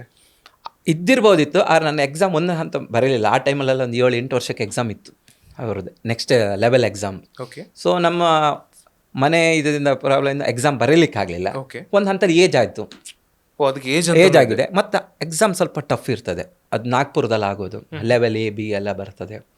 ಸೊ ಪ್ರಾಯಶಃ ನಮ್ಮ ಈ ಕಡೆಯಿಂದ ಸ್ವಲ್ಪ ಆ ಥರ ಎಕ್ಸಾಮ್ ಬರ್ಕೊಳ್ಳಿಲ್ಲ, ಯಾರೂ ರಣಜಿ ಪ್ಯಾನಲ್ವರೆಗೂ ಬಂದಿಲ್ಲ. ನಮ್ಮಲ್ಲಿದ್ದಾರೆ, ನಮ್ಮ ಮಂಗಳೂರು ತುಂಬ ಜನ ಅಂಪೈರ್ ಇದ್ದಾರೆ. ಎಲ್ಲ ನಾವು ಲೀಗ್ ಅಂಡರ್ 25ವರೆಗೆ ಮಾಡ್ತೇವೆ. ಶ್ರೀನಿವಾಸನ್ ಟ್ರೋಫಿ ಅಂತೆಲ್ಲ ಬರುತ್ತೆ. ಈ ಅಪ್ ಟು ರಣಜಿಗೆ ಹೋಗೋರು ಪ್ರೊಬೆಬಲ್ಸ್. ಈಗ ನಾನೇ ಮಾಡಿದ್ದೆ ಅದೆಲ್ಲ ಮ್ಯಾಚು. ಇವನು ಶ್ರೇಯಸ್ ಗೋಪಾಲ್, ನಾನು ಮಾಡಿದ ಮ್ಯಾಚ್ ಜಿತ್ಸ್ ಗ್ರೌಂಡಲ್ಲಿ ಒಂದು ಸೆಂಚುರಿ ಹೊಡೆದ. ಅದಾದಮೇಲೆ ನೆಕ್ಸ್ಟ್ ಇದರಲ್ಲೇ ಅವನು ಸೀಸನ್ ರಣಜಿಗೆ ಬಂದ ಪ್ಯಾನಲ್ಲು. ಜೆ ಸುಚಿತ್, KL ರಾಹುಲಿಗೆ ಮಾಡಿದ್ದಾನೆ ಅಂಪೈರ್ ಮಂಗಳೂರು. ಇದೆಲ್ಲ ನಾನು ಮಾಡಿದ ಹೆಚ್ಚು ಕಮ್ಮಿ ಸ್ಟಾರ್ಟಿಂಗ್ ದಿನ. ಅದು KL ರಾಹುಲ್ ಅಂತ ನಮ್ಗೆ ಅಷ್ಟು ಇದರಲ್ಲಿ ಗೊತ್ತಿರಲಿಲ್ಲ. ಕೊನೆಗೆ ಗೊತ್ತಾಯಿತು. ಆ ಥರ ಜೆ ಸುಚಿತ್ಗೆಲ್ಲ ನಾನು ಮೈಸೂರಲ್ಲಿ ಮಾಡಿದ್ದೆ, ಶ್ರೇಯಸ್ ಗೋಪಾಲ್ ಬೆಂಗಳೂರಲ್ಲೆಲ್ಲ ಮಾಡಿದ್ದೇನೆ ಅಂಪೈರಿಂಗು. ಈಗ ರಾಹುಲ್ ಅವ್ರ ಕೋಚ್ ನಾವೆಲ್ಲ ಒಟ್ಟೆ ಕಲಿಗಿದ್ದಿತ್ತು, ಜಯರಾಜ್ ಸ್ಯಾಮ್ಯಲ್ ಮುತ್ತು ಅಂತ, ರಾಹುಲ್ ಫಸ್ಟ್ ಕೋಚ್ ಅವರು. ನಾವೆಲ್ಲ ಒಟ್ಟೆ ಇತ್ತು ಅವೆಲ್ಲ ಅಂಪೈರ್. ಅವರು ಅಷ್ಟೇ 2000 ಎಕ್ಸಾಮ್ ಪಾಸ್ ಆಗಿತ್ತು. ಈ ಅಂತಾರಾಷ್ಟ್ರೀಯ ಮಟ್ಟಕ್ಕೆಲ್ಲ ಹೋದ ನಂತರ ಅವರಿಗೆ ಮೊದಲು ಬ್ಯಾಟ್ ಹಿಡಿಸಿದಂಥ ಕೋಚ್ಗಳ ಜೊತೆಗೆಲ್ಲ ಸಂಬಂಧ ಎಲ್ಲ ಇರ್ತದೆ. ರಾಹುಲ್ ಮತ್ತು ಜಯರಾಜ್ ಸರಿಗೆ ಒಳ್ಳೆ ಇದರಲ್ಲಿ ಈಗಲೂ ಇದೆ, ಅವರು ರೆಸ್ಪೆಕ್ಟ್ ಕೊಡ್ತಾರೆ. ಇನ್ನೂ ಕೂಡ ಅವರು ಬಂದಾಗ ಎಲ್ಲ ಸಿಕ್ಕಿದಾಗ ಮಾತಾಡ್ತಾರೆ. ಆ ಥರ ಕೋಚಸ್ಸಿಗೆ ಒಳ್ಳೆ ರೆಸ್ಪೆಕ್ಟ್ ಕೊಡ್ತಾರೆ. ಅಂಪೈರಿಗೂ ಬಹುಶಃ ಇತ್ತೀಚಿನ ದಿನಗಳಲ್ಲಿ ಸ್ವಲ್ಪ ಅಂಪೈರ್ ರೆಸ್ಪೆಕ್ಟ್ ಕೊಡೋದು ಕಡಿಮೆ ಮಾಡಿದ್ದಾರೆ. ಲೆದರ್ ಬಾಲಲ್ಲೂ ಕೂಡ ಈ ರಣಜಿ ಪ್ಯಾನಲ್ ಅಂಪೈರ್ಸು ಎಲ್ಲ ರಣಜಿಯಲ್ಲಿ ಆಡಿಯೋರೆಲ್ಲ ಇದು ಮಾಡ್ತಾ ಇದ್ದಾರೆ. ಇತ್ತೀಚಿನ ದಿನಗಳಲ್ಲಿ ಡಿವಿಷನ್ ಮ್ಯಾಚಿಗೆ ನಮ್ಮ ಟೆನ್ನಿಸ್ ಬಾಲ್ ಪ್ಲೇಯರ್ಸು ಹೋಗ್ತಾ ಇದ್ದಾರೆ. ಅವ್ರು ಏನು ಮಾಡ್ತಾರೆ, ಇಲ್ಲಿ ಆಡಿದ್ದು ಗೊತ್ತಿದ್ದು ಅವರಿಗೆ ಲೆದರ್ ಬಗ್ಗೆ ಹೆಚ್ಚು ಗೊತ್ತಿರುವುದಿಲ್ಲ ಕೆಲವೊಂದು ಪ್ಲೇಯರ್ಸ್ಗಳು. ಅದು ಸ್ವಲ್ಪ ಕಷ್ಟ ಆಗ್ತದೆ ಅಂಪೈರ್ಸ್ಗಳಿಗೆ, ಅವ್ರು ರೂಲ್ಸ್ ಹೇಳಿ ಕೊಡೋದು ಭಾಳ ಕಷ್ಟ ಈಗಿನ ದಿನದಲ್ಲಿ. ಓಕೆ ಸರ್, ಮ್ಯಾಚ್ ನೋಡಿದಾಗ ಅಂಪೈರ್ಸ್ ತುಂಬ ಸೀರಿಯಸ್ ಆಗಿ ಇರ್ತಾರಲ್ವ, ಹಾಗೆ ಇರಬೇಕು ಅಂತ? ಇರಲೇಬೇಕು, ಫುಲ್ ಅಲರ್ಟ್ ಇರಬೇಕು ಅವನು. ಅವ್ರು ಸೀರಿಯಸ್ ಅಲ್ಲ, ಅಲರ್ಟ್ ಇರಬೇಕು. 50 overs ಮ್ಯಾಚ್, ನೀವು 3.5 ತಾಸು ಎವರೇಜ್ ಇರಬೇಕು. ಈಗ ಬೆಳಿಗ್ಗೆ 9-9:30 ಸ್ಟಾರ್ಟ್ ಆಯಿತು, 9:30 9 ಕಾಲ್ ಟಾಸ್ ಆಗುತ್ತೆ. 9 ಗಂಟೆ ಒಳಗೆ ನಾವೆಲ್ಲ ಪ್ಲೇಯರ್ಸ್ ಇದೆ, 12:50 ಮತ್ತು ಲಂಚು, ಆ ಥರ 5 ಗಂಟೆವರೆಗೆ. ಆ 7 ಗಂಟೆ ಇದೆಯಲ್ಲ, 6ರಿಂದ 7 ಗಂಟೆ ನಾವು ಅಲರ್ಟ್ ಇರಲೇಬೇಕು. ಯಾಕಂದರೆ ನಾವೊಂಥರ ಕುದುರೆಗೆ ಇದಂತಾರಲ್ಲ, ಆ ಥರ ಸ್ಟ್ರೈಟಲ್ಲಿ ಇರಲೇಬೇಕು. ಒಂಚೂರು ಮೊಬೈಲೆಲ್ಲ ಯೂಸೇ ಮಾಡಬಾರ್ದು. ಮೊಬೈಲು ಕಾನ್ಸಂಟ್ರೇಟ್, ಯಾಕಂದ್ರೆ ಒಂದು ತಪ್ಪು ಒಬ್ಬ ಕ್ಯಾರಿಯರ್ ಹೋಗೋ ಚಾನ್ಸ್ ಇದೆ. ನಿಮ್ಮ ಪ್ಲೇಯರ್ಸ್ ಕ್ಯಾರಿಯರ್ಸ್ ಕೆಲವು ಒಳ್ಳೆ ಪ್ಲೇಯರ್ ಇದೆ, ನಾವೆಲ್ಲೋ ಮಿಸ್ಟೇಕ್ ಮಾಡಿ ಅಥವಾ ಯಾರತ್ತೋ ಮಾತಾಡಿ ಔಟ್ ಕೊಟ್ಟರೆ LB, ಅವನು ಕ್ಯಾರಿಯರ್ ಹೋಯ್ತು. ವಿಚ್ ಇಸ್ ಟಫೆಸ್ಟ್ ಔಟ್ ಕೊಡುವಂಥ ಇದರಲ್ಲಿ ಟಫ್ ಅಂತ ಅನ್ಸೋದು LBW ಮ್ಯಾಕ್ಸಿಮಮ್. ಕೆಲವೊಂದು ಕಾಟ್ ಬಿಹೈಂಡ್ ಭಾಳ ಕಷ್ಟ.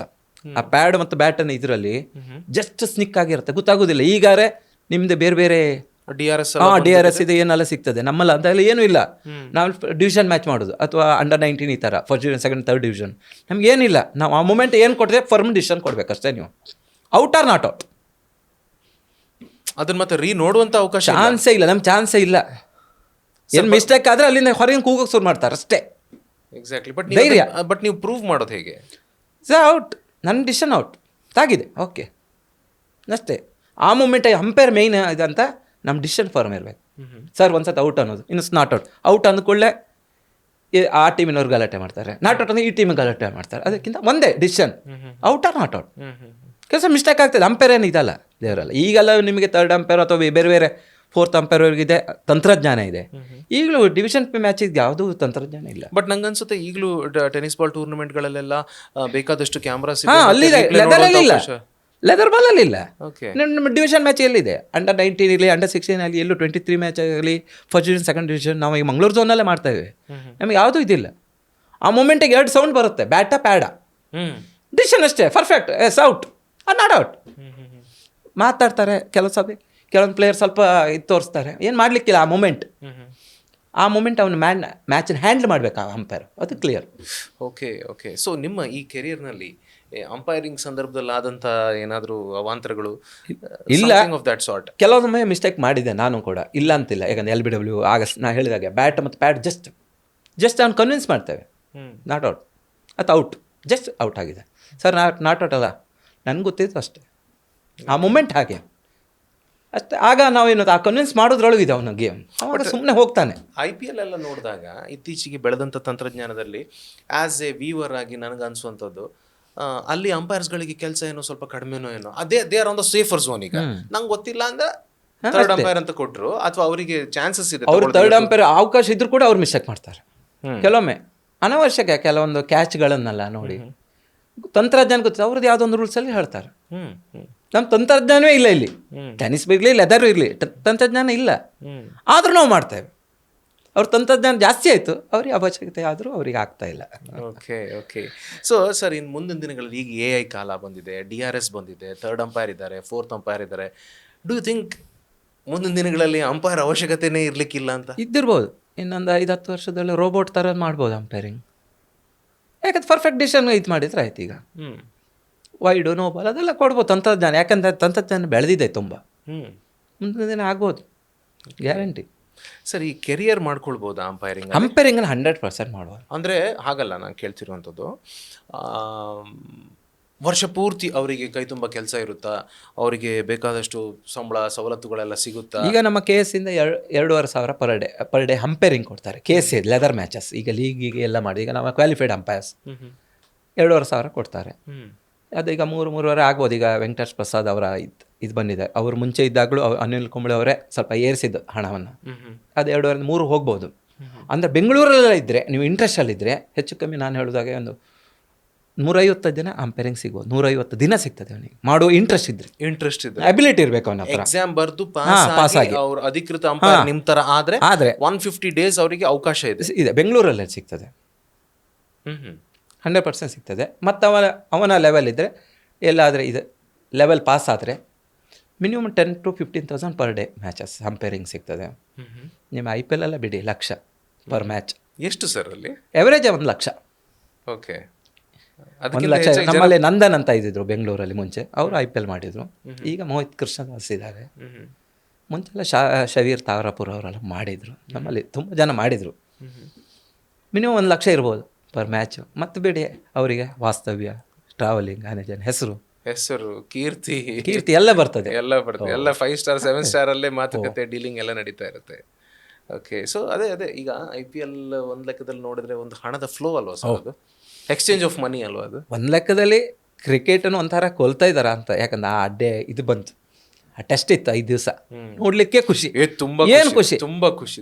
ನಾವು ಆ ಟೈಮಲ್ಲೆಲ್ಲ ಗವಾಸ್ಕರ್, VS ಲಕ್ಷ್ಮಣ್, ರಾಹುಲ್ ದ್ರಾವಿಡ್, ಚೇತೇಶ್ವರ್ ಪೂಜಾರ್ ಅವರೆಲ್ಲ ಆಡ್ತಾಯಿದ್ದ 5 ದಿವಸಗಳ ಮ್ಯಾಚ್ಗಳು ಆಯಿತಾ. ಅದು ಒಂದು ಒನ್ ಡೇಗೆ ಬಂತು 50 ಓವರ್ಸ್, ಅದಾದ್ರು ಓಕೆ, ಒಂದು ದಿವಸದಲ್ಲಿ ಮುಗೀತದೆ ಅಂತ ತೆಂಡೂಲ್ಕರ್ ಅಂತವರೆಲ್ಲ ಉಟ್ಕೊಂಡ್ರು. ಈಗ ವಿರಾಟ್ ಕೊಹ್ಲಿ 2020 ತಂದರು, ಇನ್ನು T10 ತರ್ತಾರೆ. ಈಗ ಇದೇ ಬೇರೆ ಸೈಡಲ್ಲ, ಈಗ ನಮ್ಮ ಇದರಲ್ಲಿ ಬರಲಿಲ್ಲ ಬಿಟ್ಟರೆ T10 ಅದೇ ಹೋಗಿ 6-5-4-3-2-1 ಬೇರೆಲ್ಲಿ ಬಂದಿದೆ T10. ಅಲ್ಲ, T10 ಇಲ್ಲ, ನಮ್ಮ ಲೋಕಲ್ ಎಲ್ಲ ಮ್ಯಾಚಸ್ ಎಲ್ಲ ಆದ್ರೆ T10 ಆಗ್ತದೆ. ಕೆಲವು ಸೆಲೆಬ್ರಿಟಿ ಅವರೆಲ್ಲ T10 ಆಗಿದೆ. ಆ ಲೆದರೇ ಹೋಗಿ 6-4-3-2-1 ಬಂತು ಈಗ. ಸರ್, ಈ ಸೆಲೆಬ್ರಿಟಿ ಪ್ರೀಮಿಯರ್ ಲೀಗಲ್ಲೆಲ್ಲ ನೀವು ಇದ್ದಿರ್ಬೋದಲ್ವಾ? ಇದೆ, ನಾನು ಇತ್ತೀಚೆಗಷ್ಟೇ ಪಾಂಡಿಚೇರಿಯಲ್ಲಿ ಮಾಡಿದೆ, ಸಮೃದ್ಧಿ ಪ್ರೀಮಿಯರ್ ಲೀಗ್ ಅಂತ. ಅದರಲ್ಲಿ ಹೆಚ್ಚಿನ ಸೆಲೆಬ್ರಿಟಿ ಆಡಿದ್ದಾರೆ. ಕರ್ನಾಟಕದ ಹೆಚ್ಚು ಧಾರಾವಾಹಿ ನಟರು, ಸಿನಿಮಾ ನಟರು. ನಮ್ಮ CCL ಆಟಗಾರ ರಾಜೀವ್ ಹನು ಅಂತ, ಅವನು ಮುಂಚೆ ಟೆನಿಸ್ ಬಾಲಲ್ಲಿ ಆಡಿದ್ದಾನೆ, ಅವ ಆಡ್ತಾನೆ. ಈಗ CCL ಮೇನ್ ಪ್ಲೇಯರ್ ಅವನೇ. ನಮ್ಮ ಕಿಚ್ಚ ಸುದೀಪ್ ಅವರ ಟೀಮ್ ಆಡ್ತಾ ಇರೋದು, ಅವ ಆಡ್ತಾರೆ. ಅರುಣ್ ಬಚ್ಚನ್ ಅಂತ ಆಡ್ತಾರೆ, ಲೂಸ್ ಮಾಧವ್ ಅವರು, ಯೋಗಿ ಆಡ್ತಾರೆ, ಡಾರ್ಲಿಂಗ್ ಕೃಷ್ಣ ಆಡ್ತಾರೆ. ಅವ್ರದ್ದು ರಾಜ್ ಕಪಲ್ಲೂ ನಾನು ಮಾಡಿದ್ದೇನೆ ಕಮೆಂಟ್ರಿ. ಈ ವರ್ಷ ಹೆಚ್ಚು ಕಮ್ಮಿ ಬೆಂಗಳೂರಿನ ಹೆಚ್ಚು ಕಮ್ಮಿ ಸೆಲೆಬ್ರಿಟಿ ಲೀಗ್ ಮ್ಯಾಚಸ್ಸಲ್ಲಿ ಮಾಡ್ತೇನೆ. ತುಂಬ ಪ್ರತಿಷ್ಠಿತ ಟೂರ್ನಮೆಂಟ್ಗಳು ನೀವು ಭಾಗಿಯಾಗಿದ್ದು ಯಾವ್ಯಾವುದೆಲ್ಲ ಹೆಸರು ಹೇಳ್ತಾ ಹೋಗಿ ನೋಡೋಣ. ಈಗ ಇತ್ತೀಚಿನ ಸೆಲೆಬ್ರಿಟಿಯಲ್ಲಿ ರಾಜ್ ಕಪ್ ನಮ್ಮ ಒಂದು ಯಾಕಂದ್ರೆ ಅದು 5-6 ದೇಶದಲ್ಲಿ ಆಗಿತ್ತದು ರಾಜ್ ಕಪ್ಪು, ಈಗಲೂ ಆಗ್ತಾಯಿದೆ. ಇತ್ತೀಚೆಗೆ ಒಂದು ಪಾಂಡಿಚೇರಿ ಮ್ಯಾಚ್ ಆಯಿತು, ಸಮೃದ್ಧಿ ಪ್ರೀಮಿಯರ್ ಲೀಗ್ ಅಂತ, ಆ ಥರ ಮ್ಯಾಚು. ಬೆಂಗಳೂರಲ್ಲಿ N1 ಒಂದು ಸಂಸ್ಥೆ ಇದೆ, N1 ಅವರೊಂದು ಮ್ಯಾಚ್ ಮಾಡ್ತಾರೆ. ಅವರೊಂದು ವರ್ಷಕ್ಕೊಂದು 3-4 ಬೇರೆ ಬೇರೆ ಸೆಲೆಬ್ರಿಟಿದ್ ಮ್ಯಾಚಸ್ ಮಾಡ್ತಾರೆ. TPL ಅಂತ, ಟೆಲಿವಿಷನ್ ಪ್ರೀಮಿಯರ್ ಲೀಗ್. ಟೆಲಿವಿಷನ್ನಲ್ಲಿ ಯಾರೆಲ್ಲ ಇದ್ದಾರೆ, ಹೀರೋಸ್ ಆಗಿರ್ಬೋದು, ಖಳನಾಯಕ ಇರ್ಬೋದು, ಸಂಗೀತ, ಲಿರಿಕ್ಸ್ ಎಲ್ಲರೂ ಅವರೆಲ್ಲ ಆಡ್ತಾರೆ. ಆ ಥರ ಮ್ಯಾಚಸ್ ಆಗ್ತದೆ. ನಮ್ಮ ಟೆನ್ನಿಸ್ ಬಾಲಲ್ಲಿ ತುಂಬ ಮ್ಯಾಚ್ ಮಾಡಿದ್ದಾನೆ. ಎಲ್ಲ ಒಳ್ಳೊಳ್ಳೆ ರೀತಿ KTPL ಅಂತ ಒಂದು ಮ್ಯಾಚ್ ಆಯಿತು. ಬೆಂಗಳೂರಲ್ಲಿ ಲೆದರ್ ಮ್ಯಾಚ್ ಮಾಡಿದೆ, MPL ಅಂತ, ಬೆಂಗಳೂರು ಪ್ರೀಮಿಯರ್ ಲೀಗ್ ಅಂತ. ಎಲ್ಲ ರಣಜಿಯವ್ರು ಬಂದಿದ್ದರು, 3 ಆವೃತ್ತಿ ಮಾಡಿದ್ದಾರೆ. ಅದು ಒಳ್ಳೆ ರೀತಿ ಮ್ಯಾಚಸ್, ತುಂಬ ಮ್ಯಾಚಸ್. ಈಗ ಹೋದಲ್ಲೆಲ್ಲ ಒಳ್ಳೊಳ್ಳೆ ಮ್ಯಾಚಸ್ ಸಿಗ್ತದೆ. ಇತ್ತೀಚೆಗೆ JPL ಮಾಡಿ ಬಂದೆ ಲಾಸ್ಟ್ ವೀಕ್. JPL ಅಂದರೆ ಇವ್ರದ್ದು JDS ಅವರದೊಂದು, ಅವರ ಪಕ್ಷದ ಅವರಿಗೆ ಮಾತ್ರ ಕಾರ್ಯಕರ್ತರಿಗೋಸ್ಕರ ಮಾಡಿದ್ದಾರೆ. ಓಹೋ, JPL ಅಂತ, JDS premier league first time. ಬೇರೆ ಬೇರೆ ಅಲ್ಲಿ ಈಗ ರಾಜ್ಯಕ್ಕದವ್ರು ಏನಂತಾರೆ, ಏರಿಯಾ ವಾಯ್ಸ್ ಮಾಡ್ತಾರೆ. ಯಶವಂತಪುರ ವಿಧಾನಸಭಾ ಕ್ಷೇತ್ರ ಆ ಥರ ಮಾಡೋ ಶುರು ಮಾಡಿದರು. ಬೇರೆ ಬೇರೆ ಥರ, ಬೇರೆ ಬೇರೆ ಏರಿಯಾ. ಇವ್ರು ಹಾಗಲ್ಲ, ಅವ್ರದ್ದು 24 ಬೇರೆ ಬೇರೆ ಡಿಸ್ಟಿಕ್ಕಿಂದ ಒಟ್ಟು 24 ಟೀಮ್ ಬಂದಿದ್ದು. ಅವರ ಕಾರ್ಯಕರ್ತರಿಗೆ ಒಂದು ಪ್ರೋತ್ಸಾಹ ಮಾಡುವ ನಿಟ್ಟಿನಲ್ಲಿ ಮ್ಯಾಚ್ ಮಾಡಿದ್ದು. ಅದೇ ಲಾಸ್ಟ್ ವೀಕ್ ಅಷ್ಟೇ ಮ್ಯಾಚ್ ಮುಗಿಸಿ ಬಂದೆ ನಾನು. 3 ದಿವಸ ಬೆಂಗಳೂರಲ್ಲಿ. ನಾನು ಕೇಳಬೇಕಾಗಿದ್ದು ಇಷ್ಟು ಸರ್. ಇನ್ನು ನೀವಾಗೆ ಹೇಳಬೇಕಾಗಿರುವಂಥ ವಿಷಯ ಏನಿದ್ರೆ ಹೇಳಿ ನೋಡೋಣ. ನಮಗೆ ತುಂಬ ಇಂಟ್ರೆಸ್ಟಿಂಗ್ ಅಂತಂಥ ವಿಷಯಗಳು. This is a very rare. ಅಂದರೆ ನಾವು ಎಷ್ಟೊಂದು ಜನ ಸಂದರ್ಶನ ಮಾಡ್ತೇವೆ, ಡಾಕ್ಟರ್ಸ್, ಲಾಯರ್ಸ್, ಬೇರೆ ಈ ಥರ ಪ್ರೊಫೆಷನ್ಸ್. ಬಟ್ ನಿಮ್ಮಂಥವ್ರು ಸಿಗೋದು ಭಾಳ ಭಾಳ ಕಡಿಮೆ ಸರ್. ನಾನಂದ್ರೆ ಕಮೆಂಟ್ರಿ ಮಾಡ್ತೇನೆ, ಅಂಪೈರಿಂಗ್ ಹೌದೌದು. ಅದಕ್ಕೋಸ್ಕರ ಇತ್ತೀಚೆಗೆ ಅಂಪೈರಿಂಗ್ ಏನಾಗಿದೆ ಅಂದರೆ, ನಮ್ಮ ಕಮೆಂಟ್ರಿ ಶುಕ್ರ ಶನಿವಾರ ಅದೇ ಥರ ಇರುತ್ತೆ ಯೂಶ್ವಲಿ. ಸೊ ಏನಾಯ್ತು, ಅಂಪೈರಿಂಗು ಅದೇ ದಿನ ಬಂದಿರುತ್ತೆ. ಸೊ ನಾನು ಪ್ರಥಮ ಆದ್ಯತೆ ಕಮೆಂಟ್ರಿ ಕೊಡ್ತೇನೆ. ಯಾಕಂದರೆ ಸ್ವಲ್ಪ ರಿಸ್ಕ್ಲೆಸ್ ಜಾಬ್. ಸ್ವಲ್ಪ ಪಯಣ ಮಾಡ್ಬೇಕು ಬಿಟ್ರೆ, ವಾಕ್ಚಾತುರ್ಯ ಬೇಕು ಬಿಟ್ರೆ, ಮತ್ತೆ ಹೆಚ್ಚು ಇದಿಲ್ಲ, ಸ್ಟ್ರೆಸ್ ಎಲ್ಲ ಇಲ್ಲ. ನೀರು ಕುಡಿಬೇಕು ಅಷ್ಟೇ ಅಂತ, ಅದನ್ನು ಮೇಂಟೈನ್ ಮಾಡ್ಕೊಳ್ಬೇಕಷ್ಟೇ. ಯಾಕಂದ್ರೆ 36 ವರ್ಷ ಆ ಕಂಠವನ್ನು ಹಾಗೆ ಉಳಿಸ್ಕೊಂಡು ಬಂದಿದ್ದಾನೆ. ಆದರೆ ಅಂಪೈರಿಂಗ್ ಹಾಗಲ್ಲ, ಸ್ವಲ್ಪ ಕಷ್ಟ ಇದೆ. ಸ್ವಲ್ಪ ಬಿಸಿಲು ಯಾವಾಗೂ ನಮ್ಮ ಮಂಗಳೂರು ಸ್ವಲ್ಪ ಕಷ್ಟ ಆಗುತ್ತೆ. 36, 38ವರೆಗೂ ಇದೆ. ಆಗ ಬೆಳಿಗ್ಗಿಂದ ಸಂಜೆವರೆಗೆ ನಿಲ್ಲೋದಿತ್ತಲ್ಲ, ಅಷ್ಟು ಈಸಿ ಅಲ್ಲ. ಮುಂಚೆ ಆದ್ರೂ ಓಕೆ. ನಾನು 2000ರಲ್ಲಿ ಎಕ್ಸಾಮ್ ಪಾಸ್ ಆಗಿದ್ದು. ಫಸ್ಟ್ 10-15 ವರ್ಷ ಒಳ್ಳೆ ಹುರುಪಲ್ಲೂ ಬೆಂಗಳೂರು ಮ್ಯಾಚಸ್ ಹೋಗ್ತಾ ಇದ್ದೆ, ಮಂಗಳೂರಲ್ಲಿ ಮಾಡ್ತಾ ಇದ್ದೆ. 30 to 40 match, 30-40 match per year minimum ಮಾಡ್ತಾ ಇದ್ದೆ, ಮಿನಿಮಮ್. ಈಗ ಸ್ವಲ್ಪ ಇಳಿಮುಖ ಮಾಡ್ಕೊಂಡಿದ್ದೇನೆ. ಯಾಕಂದರೆ ಸ್ವಲ್ಪ ಕಮ್ಯುನಿಟಿ ಫೀಲ್ಡ್ ಸ್ವಲ್ಪ ಜಾಸ್ತಿ ಹೋಗ್ತಾ ಇದೆ. ಓಕೆ ಸರ್, ಎರಡನ್ನೂ ಸರಿದೂಗಿಸ್ಕೊಂಡು ಹೋಗ್ತಾ ಇದ್ದೇನೆ. ಆಸಕ್ತ ಯಂಗ್ಸ್ಟರ್ಸಿಗೆ ಕಾಮೆಂಟ್ರಿ ಮತ್ತು ಅಂಪೈರಿಂಗ್ ಮಾಡೋದಕ್ಕೆ ಬನ್ನಿ ಅಂತ ನೀವು ಹೇಳ್ತೀರಾ? 100% ವೆಲ್ಕಮ್ ಮಾಡ್ತೀರಾ? ನಾನು ಎಷ್ಟೋ ಜನರಿಗೆ ಅವಕಾಶ ನಾನೇ ಕೊಟ್ಟಿದ್ದೇನೆ ಕಮೆಂಟ್ರಿ ಫೀಲ್ಡಲ್ಲಿ. ಅಂಪೈರಿಂಗಲ್ಲಿ ಬರೋರಿಗೆ ಹೇಳ್ತೇನೆ, KCA ಎಕ್ಸಾಮ್ ಪಾಸ್ ಆಗಿ ಅಂತ. ಈಗ ಏನಾಗಿದೆ ಅಂದರೆ, ಏಜ್ ಲಿಮಿಟ್ ಎಷ್ಟು ಅದಕ್ಕೆ? ಅದೇನು ಏಜ್ ಅಂತಿಲ್ಲ. ನೀವು 15-20 ವರ್ಷದ ಮೇಲೆ ಯಾರು ಬೇಕಾದ್ರೂ ಮಾಡ್ಬೋದು. ನಿಮ್ಗೆ ಆ ರೂಲ್ಸ್ ಬಗ್ಗೆ ಸ್ವಲ್ಪ ನಾಲೆಜ್ ಇರಬೇಕು. ಕ್ರಿಕೆಟ್ ರೂಲ್ಸ್ ಬುಕ್ಸ್ ಎಲ್ಲ ಇದೆಲ್ಲ, ಹಿಂಗೆ ಸ್ವಲ್ಪ ಇಂಗ್ಲೀಷಲ್ಲಿ ಬರ್ದಿದೆ, ಅದ್ರ ಬಗ್ಗೆ ನಾಲೆಜ್ ಇರಬೇಕಷ್ಟೇ. ಅದಿದ್ದರೆ ಅಂಪೈರಿಂಗ್ ಆರಾಮಾಗಿ ನೀವು ಮಾಡ್ಬೋದು. ಇಂಟ್ರೆಸ್ಟ್ ಇರಬೇಕಷ್ಟೇ. ಅದೇ ಕಮೆಂಟ್ರಿ ಫೀಲ್ಡಲ್ಲೂ ಅಷ್ಟೇ. ನಾವು ಎಷ್ಟೋ ಜನಕ್ಕೆ ಹೊರ ಬೇರೆ ಬೇರೆ ಊರಲ್ಲಿ ಮ್ಯಾಚಸ್ ಈಗ ನಮ್ಗೆ ಆಗ್ತಿದೆ, ಅವ್ರಿಗೆ ಅವಕಾಶ ಕೊಡ್ತಾ ಇದ್ದೇನೆ. ಬೆಳೆಯೋರು ಅವ್ರಿಗೂ ಬೆಳೀಲಿ. ಇನ್ನು ಮುಂದಾದರೂ IPLಗೆ ಹೋಗಬೇಕು ಅಂತ ಏನಾದರೂ ಆಸೆ ಇಟ್ಕೊಂಡಿದ್ದೀರಾ? ಆಸೆಗಳಿದೆ, ಅವಕಾಶಗಳ ಕಡಿಮೆ. ನಮ್ಗೆ ಗೊತ್ತಿದೆ ಅದು ಯಾಕೆ, ಯಾವ ಥರ ಅಲ್ಲಿ ಅವಕಾಶ ಯಾರಿಗೂ ಬಾಗಿಲು ಓಪನ್ ಆಗೋದಿಲ್ಲ. ಹೋಗಿದ್ರೆ ಇಷ್ಟೊಳಗೆ ಬಾಗಿಲು ಓಪನ್ ಆಗಿ ಹೋಗಬೇಕಿತ್ತು. ಒಂದೊಂದು ಮುಚ್ಚಿದ ಬಾಗಿಲು ಆಗಿದೆ ಅದು ನೋಡಿದರೆ. ಯಾಕಂದರೆ ಅವರು ರಣಜಿ, ರಣಜಿ ಅಂತ ನನಗೆ ಬಂದ ಇದು ಪ್ರಕಾರ ಮಾಡ್ಕೊಂಡಿದ್ದಾರೆ. ಓಕೆ. ಆಗ ನಾವು ರಣಜಿ ಎಲ್ಲ ಆಡಲಿಲ್ಲ. ಸೊ ಕಷ್ಟ. ಈಗ ಒಬ್ಬ ಹೊಸ ಸೆನ್ಸೇಷನ್ ನಮ್ಮ ದೇಶದಲ್ಲಿ ಹುಟ್ಕೊಂಡಿದ್ದಾನೆ. ವೈಭವ್ ಸೂರ್ಯವಂಶಿ ಅಂತ ಹೆಸರು. ವಯಸ್ಸು 16 ಅಂತ ಅನಿಸುತ್ತೆ. ಸ್ಫೋಟಕ batsman. Jasprit Bumrah, Michael Starc, Hazlewood ಎಲ್ರಿಗೂ ದಡ ಬಡ ಅಂತ 360 ಡಿಗ್ರಿ ಹೊಡೆದು ಮುಗಿಸಿಬಿಡ್ತಾರೆ ಸರ್. ಸೊ ಈ ಒಬ್ಬ ಕ್ರಿಕೆಟಿಂಗ್ ಟ್ಯಾಲೆಂಟ್ ಬಗ್ಗೆ ನೀವು ಒಬ್ಬ ಅಂಪೈರ್ ಮತ್ತು ಕಾಮೆಂಟೇಟರ್ ಆಗಿ ಸೀನಿಯರ್ ಮೋಸ್ಟ್ ಏನಂತೀರಾ? ಅಲ್ಲ, ಒಳ್ಳೆ ಆಟ ಆಡ್ತಾ ಇದ್ದಾನೆ. ಹೌದು, ಅದು 2020 ಸೆಟ್ ಆಗಿದೆ ಅವನ ಆಟ. ಈ IPL ಫಾರ್ಮ್ಯಾಟ್ ತರುವ 20 ಓವರ್ ಯಾವ ಮ್ಯಾಚಸ್ ಅಲ್ಲಿ ವೈಭವ್ ಆಡ್ಬೋದು ಸೂರ್ಯವಂಶಿ. ಗೇಮ್ ಇದೆ, ಗೇಮ್ ಇಲ್ಲ ಅಂತಿಲ್ಲ. ನೋಡಿದಾಗ ಈಗಿನ ಮ್ಯಾಚಲ್ಲಿ 10 ಮ್ಯಾಚಲ್ಲಿ 8 ಮ್ಯಾಚ್ ಆಡ್ತಾ ಇದ್ದಾನೆ. ಸೊ ಒಳ್ಳೆಯ ಇದು. ಆದರೆ ಎಲ್ಲೋ ಒಂದು ಕಡೆ ನಾವು ತೆಂಡೂಲ್ಕರ್ಗೂ ಕೊಹ್ಲಿಗೂ ಹೋಲಿಸಿ ಕಷ್ಟ. ಯಾಕೆಂದರೆ ತೆಂಡೂಲ್ಕರ್, ಕೊಹ್ಲಿ ಮತ್ತು ಧೋನಿ ಇರ್ಬೋದು. ನಾನು ನೋಡಿದ ಮಟ್ಟಿಗೆ ಶ್ರೇಷ್ಠ ಇದರಲ್ಲಿ. ಅವರೆಲ್ಲ ಟೆಸ್ಟು ಆಡಿದ್ರು, 50-50 ಆಡಿದರು, 20-20 ಆಡಿದರು. ಆದರೆ ಇನ್ನು ವೈಭವ್ ಬಂದದಷ್ಟು 2020 ಇದ್ದಾನಷ್ಟೇ. ಅದು 50ಗೋ ಟೆಸ್ಟಿಗೋ ಭಾಳ ಕಷ್ಟ ಇರ್ಬೋದು, ಹೇಳಲಿಕ್ಕಿಲ್ಲ. ಯಾಕಂದ್ರೆ ನಾವು ತೆಂಡೂಲ್ಕರ್ ಬಿಟ್ಟು ಮತ್ತೆ ಯಾರೂ ಇಲ್ಲ ಅಂತ ಕೊಹ್ಲಿ ಬಂದಿದ್ದಾನೆ. ಕೊಹ್ಲಿ ಎಲ್ಲ ರೆಕಾರ್ಡನ್ನು ತೆಗೆದ. ಎಲ್ಲೋ ಧೋನಿ ಅವನಂಥ ಕನ್ಸಿಸ್ಟೆನ್ಸಿ ಯಾರೂ ಇಲ್ಲ. ಈ ವೈಭವ್ ಬರ್ಬೋದು. ಈಗಿನ ಆಟಕ್ಕೆ 2020 ಸೂಕ್ತ.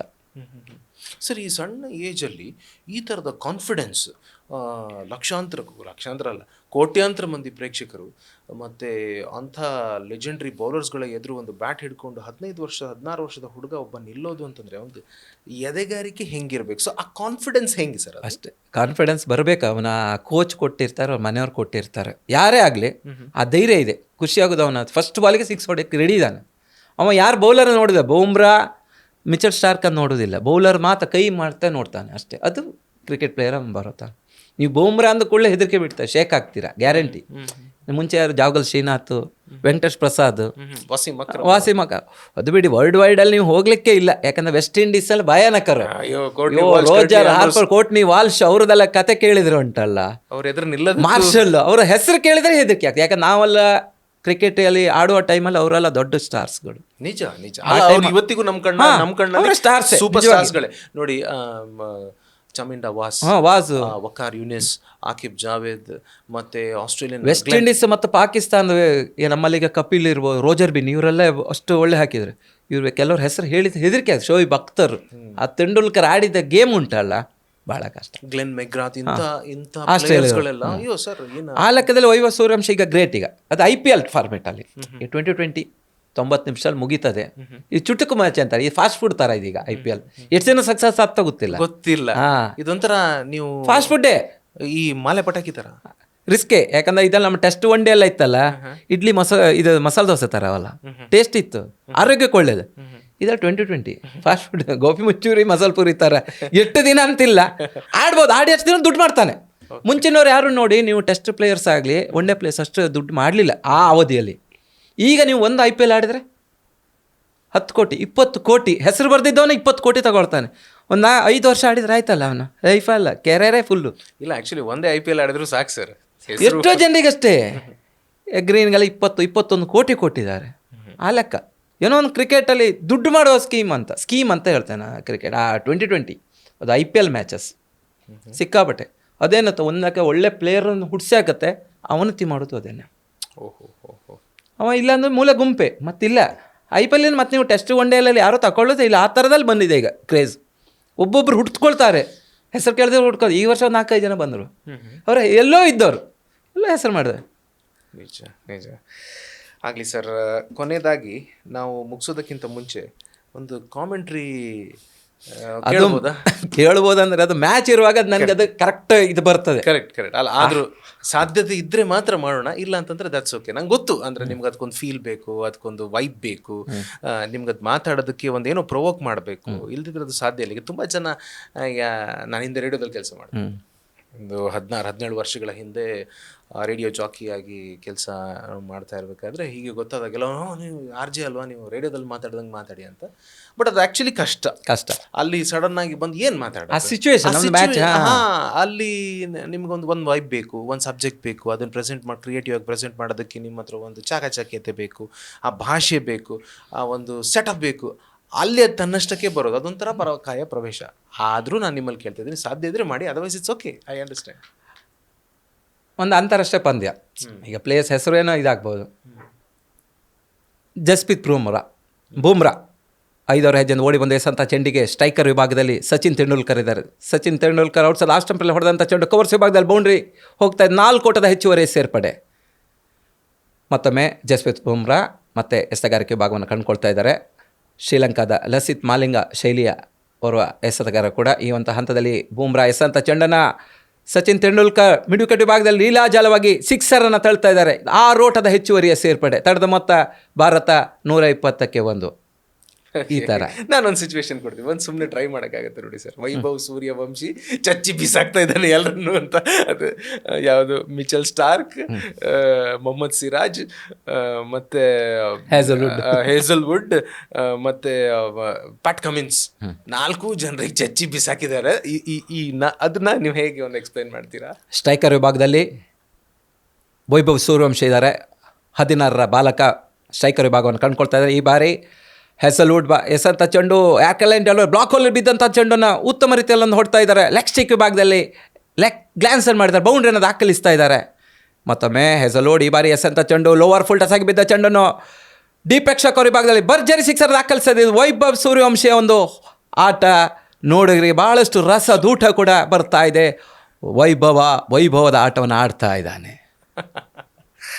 Thank you sir. ಕೆಲವು ಸಲ ಏನು ಗೊತ್ತಂಟ, ಆ ಮೂಮೆಂಟಿಗೆ ನನ್ನ ವರ್ಡ್ಗಳು ಬರ್ತದೆ. ನಿಜ ಅಲ್ಲ, ಈ ವೈಭವದ ಆಟ, ಆ ಥರ ಆಟ ಪ್ರೇಕ್ಷಕ ರಸದೋಟ. ಕೆಲವೊಂದು 6ಕ್ಕೆ 8 ಪಂದ್ಯ ಕಗ್ಗುಂಟು, ವಿಜಯ ಯಾರಿಗುಂಟು, ಈ ಥರ ಹೇಳ್ತೇನೆ. 10ರಿಂದ 20, 10 ಬಾಲ್ 20 ರನ್ ಬೇಕು. ಆ ಮೂಮೆಂಟಲ್ಲಿ 10ರಿಂದ 10 ಎಸೆತ 20 ಓಟದ ಅವಶ್ಯಕತೆ, ಬೌಲರ್ಗಳ ಕರಾಮತ್ತು, ಬ್ಯಾಟ್ಸ್ಮನ್ರ ಕಸರತ್ತು, ಹೃದಯ ಬಡಿತ ಪ್ರೇಕ್ಷಕ ಕಾದಿದೆ ಆಪತ್ತು, ಈ ಥರ ವರ್ಡು ಆ ಮೂಮೆಂಟಲ್ಲಿ ಹುಟ್ಕೊಂಡ್ಬರೋದು. Correct sir, correct, definitely. ಅದೆಲ್ಲ ಈ ಸೂಕ್ಷ್ಮ ಸಂವೇದನೆ, ಅದನ್ನ ನೋಡುವ ಪ್ರೇಕ್ಷಕರು ಕೆಲವರು ನನ್ನ ಬಗ್ಗೆ ಇಂಟ್ರೆಸ್ಟ್ ಆಗ್ತಾರೆ. ಆ ಮೂಮೆಂಟಲ್ಲಿ ನಾನು ಇದು ಮಾಡ್ತೇನೆ. ಈಗ ಏನಾಗಿದೆ ಅಂತೆ, ನಮ್ಮದೇ ಕಾಪಿ, ನಮ್ಮದೇ ಇದು. ನಾನು ಏನು ಹೇಳಿ ಬಂದು ತಪ್ಪು ಹೇಳಿದ್ರು ಅದನ್ನ ಹೇಳ್ತಾರೆ, ಸರಿ ಹೇಳಿದ್ರು ಹೇಳ್ತಾರೆ, ಸರಿ ಹೇಳಿದ್ರು ತಪ್ಪು ಅದನ್ನ ಹೇಳ್ತಾರೆ. ನಾವೆಲ್ಲಿ ಬೈ ಮಿಸ್ಟೇಕ್ ಏನಾದ್ರು ತಪ್ಪು ಹೇಳಿದ್ರು ನೆಕ್ಸ್ಟ್ ಬಂದವನು ಅದನ್ನೇ ಕಾಪಿ ಮಾಡ್ತಾನೆ, ಜೆರಾಕ್ಸ್ ಕಾಪಿ. ಅವ್ರು ಸರಿ ಮಾಡೋಕೆ ಹೋಗೋದಿಲ್ಲ, ಯಾಕಂದ್ರೆ ನಾನು ಹೇಳಿದಂತ ಹೇಳೋದು. ಹಾಗೆ ಅವ್ರವ್ರ ಭಾಷೆ ಕಲಿಬೇಕು, ಅವ್ರವ್ರದ್ದೇ ಇದು ಮಾಡಬೇಕು, ಆಗ ವಾಕ್ಚಾತುರ್ಯ ಬರ್ತದೆ, ಬೆಳೀತದೆ. ನಿಜ. Thank you. ಒಂದು ಹೊಸ ಒಂದು ವಿಷಯವನ್ನು ನೀವು ನಮ್ಮ ಮುಂದೆ ತೆರೆದಿಟ್ರಿ ಸರ್. ಇದರಲ್ಲಿ ಒಂದು ಕೆರಿಯರ್ ಕೂಡ ಇದೆ ಅನ್ನೋದು ನೀವು ಹೇಳಿಕೊಟ್ರಿ. Maybe you never know, ಈ ನಿಮ್ಮ ಮಾತುಗಳನ್ನು ಕೇಳಿ ಕ್ರಿಕೆಟ್ನಲ್ಲಿ ಆಸಕ್ತಿ ಇರುವಂಥ ಯಂಗ್ಸ್ಟರ್ಸ್ಗಳು ನಾನು ಒಂದು ಅಂಪೈರ್ ಆಗಬೇಕು ಅಂತ ಎಕ್ಸಾಮ್ ಬರೆಯೋದಕ್ಕೆ ಮುಂದೆ ಬರ್ಬೋದು. ಕಾಮೆಂಟ್ರಿ ಅದೊಂದು ಅದ್ಭುತವಾದಂಥ skill. Thank you very much ನಿಮ್ಮ ಸಮಯಕ್ಕೆ. ನಮಸ್ಕಾರ. ನಮ್ಮ ಕಾರ್ಯಕ್ರಮಗಳನ್ನು ನೀವು ನೋಡ್ತಾ ಇದ್ರೆ ನಮ್ಮ ಚಾನೆಲ್ ಅನ್ನ ಸಬ್ಸ್ಕ್ರೈಬ್ ಮಾಡಿ, ಪಕ್ಕದ ಬೆಲ್ ಐಕನ್ ಒತ್ತಿ ನಮ್ಮನ್ನ ಬೆಂಬಲಿಸಿ. ಹಾಗೆ ನಮ್ಮ ಕಾರ್ಯಕ್ರಮಗಳನ್ನ ಲೈಕ್ ಮಾಡಿ, ಕಮೆಂಟ್ ಮಾಡಿ, ಅದನ್ನ ಬೇರೆಯವರಿಗೂ ವಾಟ್ಸ್ಆಪ್ ಮೂಲಕ ಶೇರ್ ಮಾಡಿ. ನೀವು ಹೀಗೆ ಮಾಡಿದಾಗ ನಮ್ಮ ಚಾನೆಲ್ ಇನ್ನಷ್ಟು ಮತ್ತಷ್ಟು ಜನರಿಗೆ ತಲುಪಲು ನೀವು ನಮ್ಮೊಂದಿಗೆ ಸಹಕರಿಸಿದ ಹಾಗಾಗುತ್ತೆ. ಇದು ನೀವು ಯಾವುದೇ ಖರ್ಚಿಲ್ಲದೆ ಕೆಲವೇ ಸೆಕೆಂಡುಗಳಲ್ಲಿ ನೀಡಬಹುದಾದ ಸಹಕಾರ. ಧನ್ಯವಾದಗಳು.